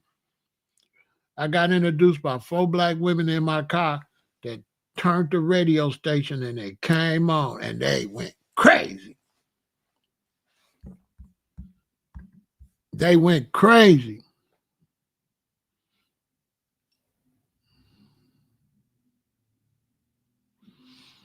That wasn't a Silverado. That was a Tahoe. That was just a Tahoe. But nobody was buying them. I didn't buy it to be a player or a hustler. I bought it because I was vending, young Tally. I was vending. So I bought it so I could drive out of town and sell my stuff. And if the weather was bad, I have 4-wheel drive. And then when I'm in Chicago and it's snow, I could use it through the winter. So I didn't buy it to look like a hustler. But then after I bought it, all the hustlers bought it. So now it looked like a drug dealer car. So then the police targeted me in the car. See what I'm saying? But when I bought it, I didn't buy it for that. I bought it to go and vend. I didn't buy it. I didn't buy it to look like no player, nothing. I bought it to go on the road and make some money. I didn't buy it for that. But then everybody went and bought them and started putting them grills on the front. So that next year, everybody would have bought them. And that's the car the police pulled me over. And I ain't even had nothing on me. They just went to the house anyway. And my queen opened up the door. I don't know why she opened the door, but you got to get my book to hear all that. But I didn't buy it for that. I bought it because I was in Chicago, but I was hitting the road and I was still doing shows. I was going doing shows, selling merchandise, because I was selling merchandise. You know what I'm saying? I was a professional vendor. I was making thousands and thousands of dollars. I was making thousands of dollars. See, that's my booth right there. There go Tabby Diamond. Rest in peace of gold to Fire and Tabby. And that's my booth in the back. And I bought that to Chicago. And then I would go to like all the cities. I would go to Cincinnati. I would go to Cleveland. I would do all the shows in Chicago. I would go to Indianapolis Black Expo. They used to have like these booklets you can get that had all of the festivals. You could call and book, and I was hitting the road making money. But I should have bought a van because it didn't hold as much stuff as I thought it did.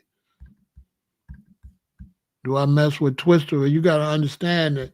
You got to understand that when Twister came out, I had started my record label, and Twister was out. So we was, and then one of my rappers, Raw Business, knew Twister in them. You know what I'm saying? So I had a rapper that rapped like Twister,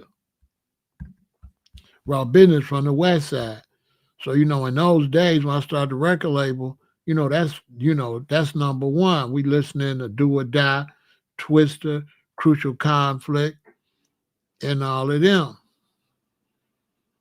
You know what I'm saying? I was there with Crucial Conflict first performance at the show with E40 and the Click, Big Pun,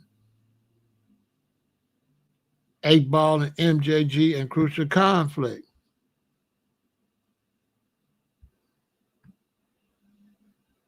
So it's like that was automatic. You know what I'm saying? When we got in the music business. When we first got in the music business, we was doing like gangster type music before we started doing the 420 music. So before we started doing the 420 music, like we was doing gangster music first. Before we was doing 420 music.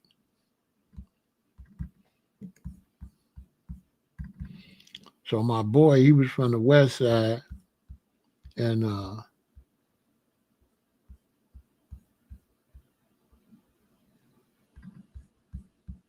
he rap he could rap just as fast as Twista and Do or Die. And my boy Raw Business. That's us in New York. They go Raw Business right there. I met him in the county jail.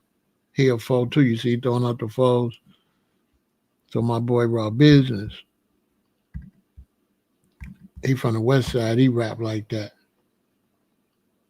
He off the chain on my soul. So yeah, we was heavy listening to the Chicago artists because we had just got in the game. We was in the rap game. And these were the people we see at the radio stations and stuff. You know what I'm saying? Hey, there go the guys right there. See the one all the way to the left, he a Vice Lord. The second one, he a GD. Rest in peace, Big Lou, the big one. He is a Blackstone and Raw Business a Four Corner Hustler. I was like the only person that would have like all the gangs at my event because all my guys were from different gangs. And then when they would have their records and I drop them home, I'd be in his hood with him on the west side and his hood in Harvey and his hood out on the south suburbs and then his hood on the south side, Argyle Gardens 87. So that's how I met so many brothers from dealing with these brothers and going to their neighborhoods and knowing their gangs and everybody in their neighborhood know me because one of the guys rap with me. So that's how I got so popular in Chicago because I had rappers that lived in these neighborhoods. And when you a CEO of a record label, then you mingling with your artists a lot. And when you drop a new song, they at the crib banging it on their porch, and you got you over there with them because they was almost like my nephews. We going all across the country and stuff. This us way in New York. So we like family. So yeah, Chicago rap was very big. You know what I'm saying? I know a lot of the Chicago artists. I need to call some and get them on the phone. I think I got Wild Style on me, get them on the live. I think I got Wild Style over here a couple times. But yeah, the Chicago artists, yeah, that was automatic. You know what I'm saying? You know what I'm saying? Like me, I go all the way back, uh, with the Chicago artists. To Chicago artists, Chicago artists people don't even know, like OCU, Organized Crime Unit. You know what I'm saying? What y'all know about Organized Crime Unit? So yeah, I'm really thorough on all of the music. I'm really a music historian, to be honest. Just based on the era I was born in and my mom and daddy buying 45s and stuff. You know what I'm saying? So yeah, I'm really like a music historian, but I'm plugged with I support all the brothers in the city. You know what I'm saying? You know, OCU, the Flick, Do or Die, all the brothers. You know what I'm saying? Because when you're in the studio, that's who you're around, the brothers, even the ones people don't know. You know what I'm saying? A lot of the groups that don't get no props. You know what I'm saying? Psychodrama. Let me go ahead and give everybody some love. You know what I'm saying? I'm the realest alive. Psychodrama.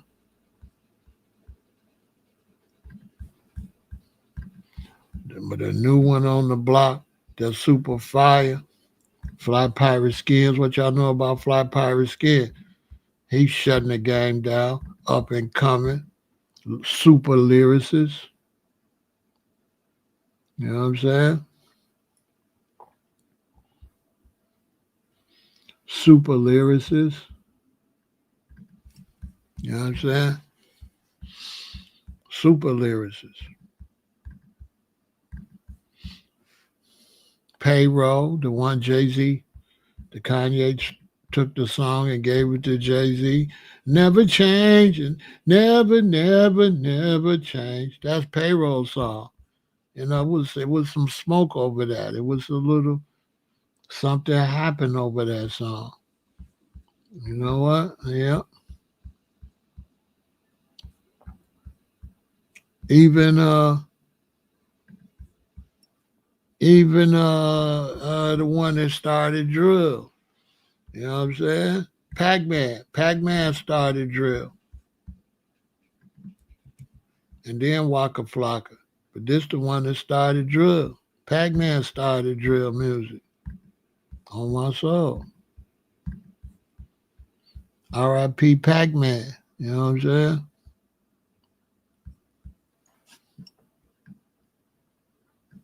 R.I.P. Pac-Man. You know what I'm saying? Triple Darkness. What y'all know about Triple Darkness? Shout out to Triple Darkness. Being on the hustle side, one of the groups that really put the hustle in the game was Soldiers at War. Soldiers at War was the ones really out there, like on the streets promoting like crazy, right? They taught everybody how to really, because they was everywhere. You know what I'm saying? Well, shout out to Soldiers at War. You know what I'm saying? All the guys, you know what I'm saying? Twister. This is Chicago people. This is his favorite album in Chicago. You know what I'm saying? This is Twister's favorite album in Chicago. You know what I'm saying? This is his favorite album. You know what I'm saying? On my soul. I'm giving you the real info. These are the favorites in Chicago. Adrenaline Rush. This is Common's favorite album in Chicago, Resurrection. Resurrection is considered his favorite album here in Chicago. You know what I'm saying? In the city, that's the one they bang in the city, Resurrection. You know what I mean?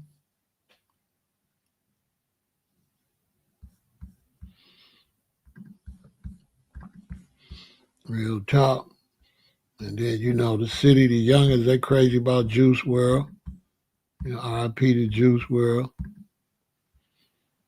You know what I'm saying?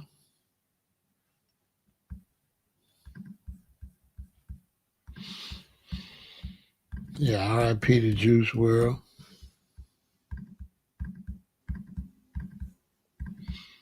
And I can't forget my man.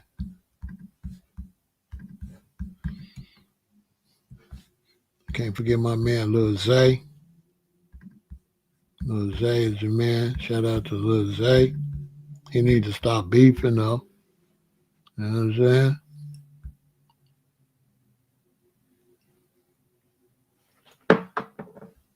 He needs to stop beefing, though. You know what I'm saying? That's the only thing about Lil Zay. He just got to stop beefing, bro. Stop beefing. You know what I mean? Bro, be beefing too much. We want dude to stop beefing. Bro, stop beefing.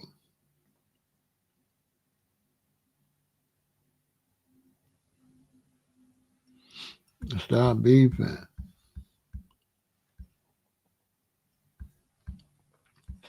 That's all. We just want dude to stop beefing.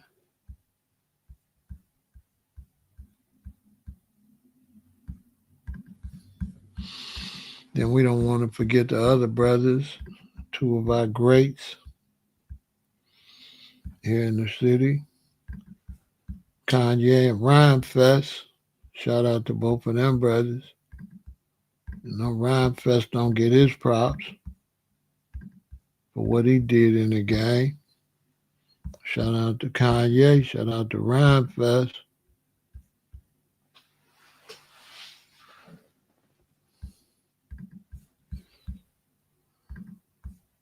And get my boy. You know what I'm saying? Shout out to King Yella. You know what I'm saying? We get love to our boy King Yella. You know what I'm saying?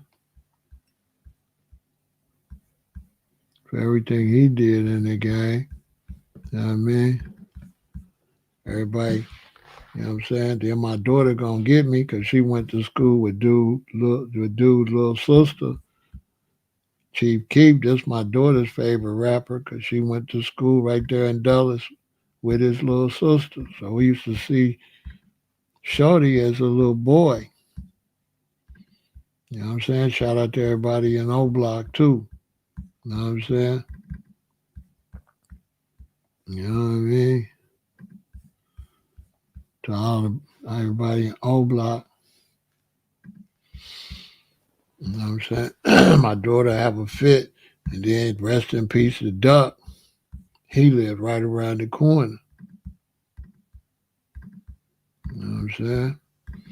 So he lived right there when you go to the liquor store, right there on 63rd. And shout out to Duck. You know what I'm saying? Then Shorty used to be running around wilding and tripping, but we didn't know who he was. We didn't know who these kids was. They know me, but I don't know them. So all of them, like Vaughn, know me for sure. I just don't know Vaughn because he was a little kid. You know what I'm saying? But the twins know him. My stepdaughters know him. But I don't know them kids, but they know I'm the original dreadlock. I'm the first one walking around in O-Block with the dreadlock. So you say, man, you know, dude with the dreadlock? They're like, heck yeah, he used to be walking around here. Now, I'm the original dreadlock in the block, in O-Block. That's a fact. But like I say, I was 40, so I don't know them little kids, but my stepchildren and my daughter know them. You know what I'm saying? Also, shout out to my man Polo G. You know what I'm saying? And it's really too many to name. So if I ain't trying to leave nobody out. You know what I'm saying? I'm trying to name everybody. I ain't trying to leave nobody out, but it's a lot of y'all. You know what I'm saying? Chicago is like real big in the rap game. Shout out to G Herbo. You know what I'm saying? Like we is real heavy in the game, more than people think. So we real big in the game when it comes to rap. You know what I'm saying? We real big in the game. When it comes to rap music, you know, this is the spot. Chicago has always been real big in music. From the Earth, Wind, and Fire on through. Shout out to my man, Lil Durk. You know what I'm saying? You know what I'm saying?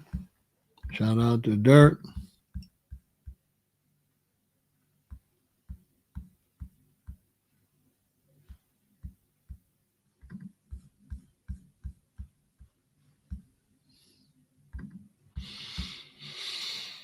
Bomb J.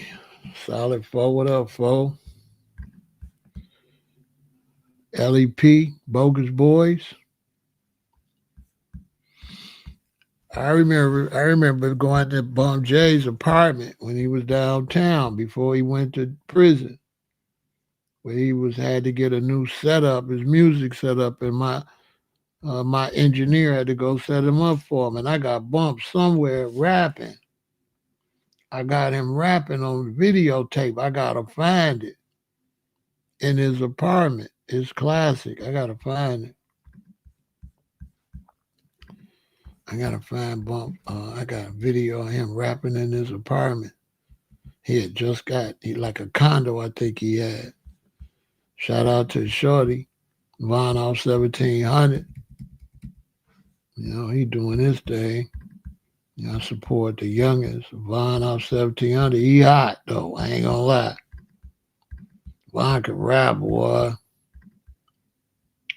Von off 1700. Shorty ain't no joke. 4CH all day. You know what it is. All the little foes out there that rap, Lud, Foe, and all y'all already know what it is. You know what I'm saying?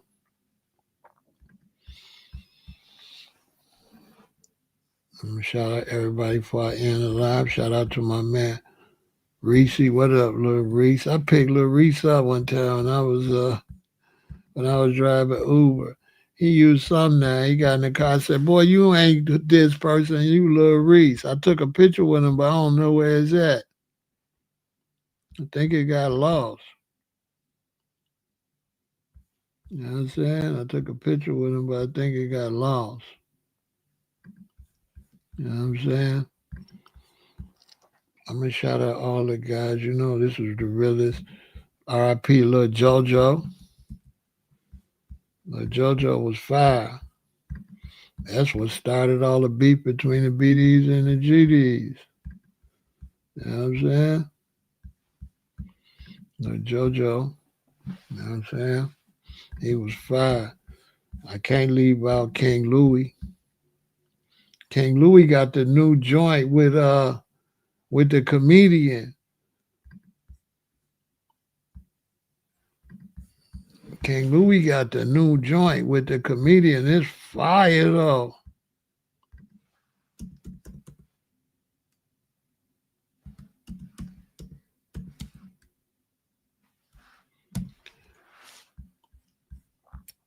Man, King Louis got the new joint with old boy. Hold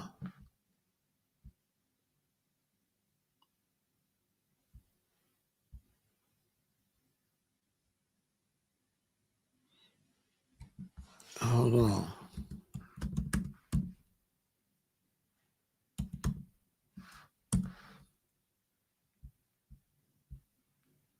Man, come on, man. I never remember that comedian's name.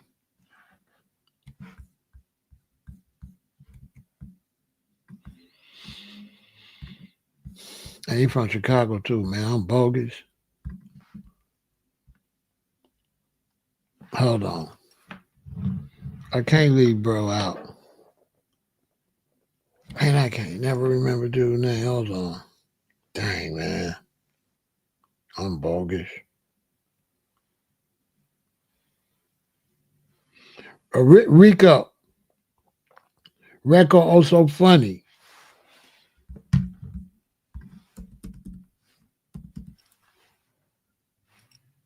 Hey, short, bro can rap. Hey, man, bro can rap.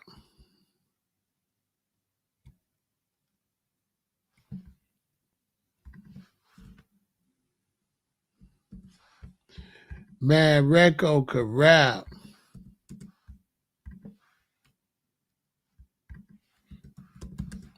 He just came out rapping, man, and it go hard. Hold on, let me find that. Hey, man, that just came out. That ain't been out like that. Maybe been out about a week. Man, where is the song, man?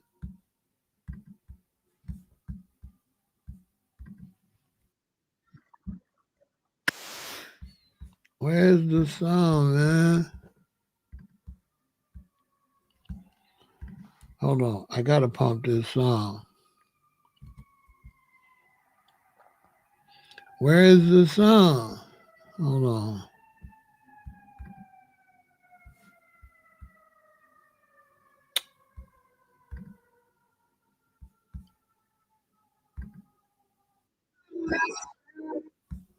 Where is the song? Oh man, I don't see the song.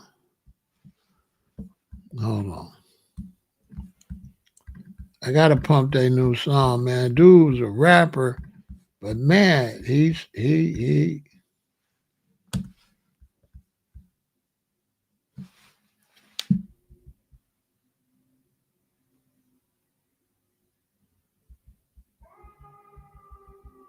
Where's the song? Oh, that's it.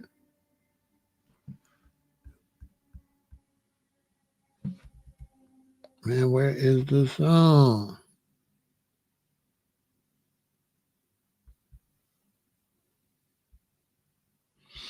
Come on, bruh. Ain't this a mess? Where is the song, bruh?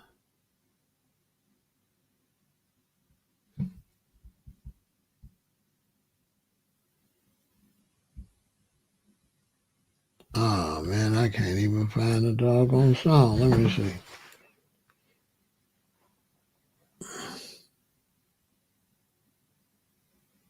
Oh, this is it. Okay.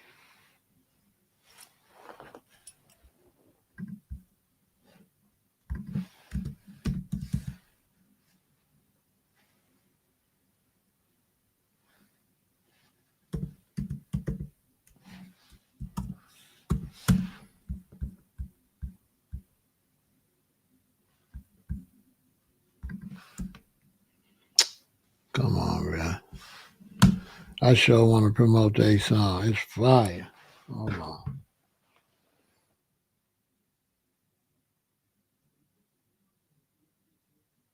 Maybe it ain't released yet.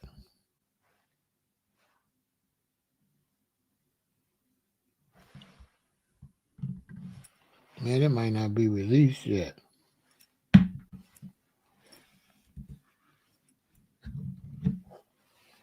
Hold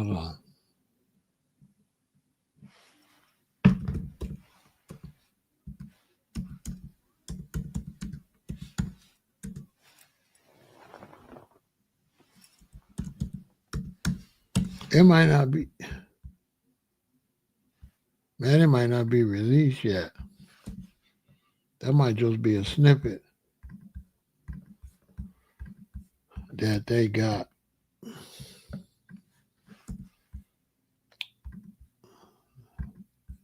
These are two homeboys, so I got to get them some props. Lord, it might.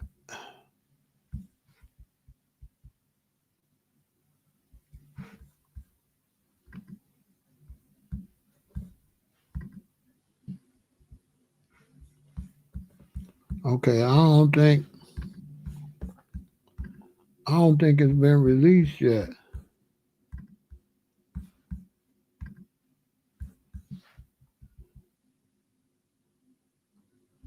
I don't see it nowhere but on TikTok. It ain't been released yet. It's just snippets of it. Damn.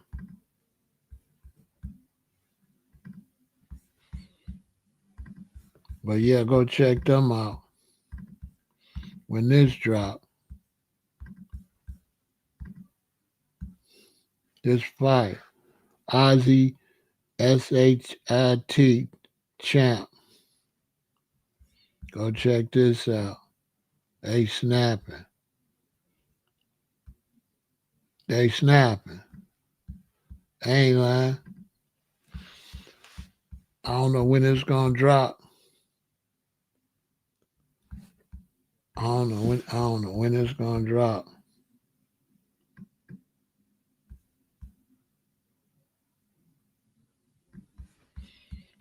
But shout out to them though. I gave y'all some props. You know what I'm saying? They can't say I forgot them. They know Big Pharaoh on top of everything. Y'all go check them out.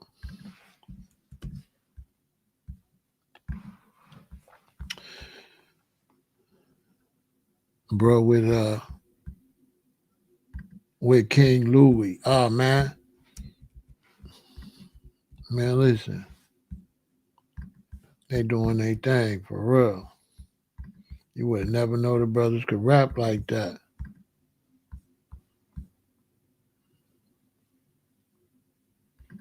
Man, you would never know them brothers could rap like that.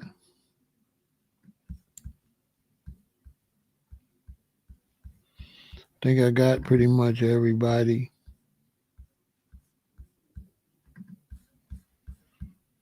I think I gave everybody some props. Let me end this live. I hope y'all enjoyed this live. Also, shout out to the iClick, the individuals. Go grab their music.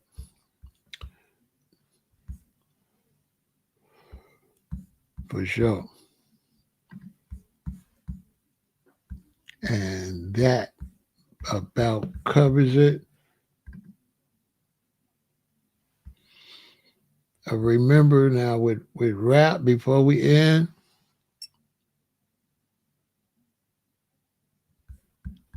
you said we could live without money. We can't live without money. I'm not trying to remember that. Don't y'all listen now. We can't live without no money. How you gonna live without money? If you ain't got no money, you couldn't even be over here to say we can live without money. Why you keep, bro? If you didn't have no money, you couldn't even type over here. You could not live today in this world without money. Do not listen to T. You cannot live in this world without money. There is nowhere you could go in this world and live if you don't have a permit. You can't live in the forest. Every bit of land on this planet is accounted for. There is nowhere you could go and build somewhere to live without forest rangers or police or sheriffs or some type of law enforcement going to come and ask you, what are you doing here? There is no free land nowhere on earth. This is a fact. And every bit of the earth is divided into longitude and latitude, and they're going to charge you to stay there, and they're going to charge you for how high you go up. So if you build a skyscraper, you got to pay for the sky too. He is saying fake stuff. This guy T is constantly saying we can live without money, but he won't go and live without no money and prove it. Because there's no way he can live in the world today without money. What he's saying is 100% fake. He's saying we should be able to live without money. We should be able to, but we cannot. And I wish he stopped saying, you know what I'm saying? I wish he stopped coming over here giving y'all false information. Because there's no way you can live in this world without money. Not Africa, not Asia, not South or Central America, or nowhere on this planet. You can't even get nowhere without money. You can't even get to where you got to go to live without money. You got to have money to get there. So I don't know why he keeps saying crazy stuff, pushing a nonsense philosophy. I don't understand. I wish you would stop, bro. I wish you would stop pushing out if I'm about to get rid of you. You're going to have to go, bro, because I didn't warn you about this once before, and you keep pushing a fake philosophy. And I wish you go get your own channel. You know, a lot of you people, I don't like the fact y'all won't go get a channel and push your philosophy. You try to take advantage of content creators and try to push your philosophy on somebody else's page. You know what I'm saying? You know what I mean? Y'all don't listen to that. You better go get you some money. As a matter of fact, you ain't going to be able to live without the microchip. Because money finna be gone. And you're not going to be able to buy nor sell without the mark of the beast. For real. So y'all stay positive. Thanks for watching and supporting the channel. And, you know, stay on top of your business. Because if it don't make dollars, it don't make sense. Victory.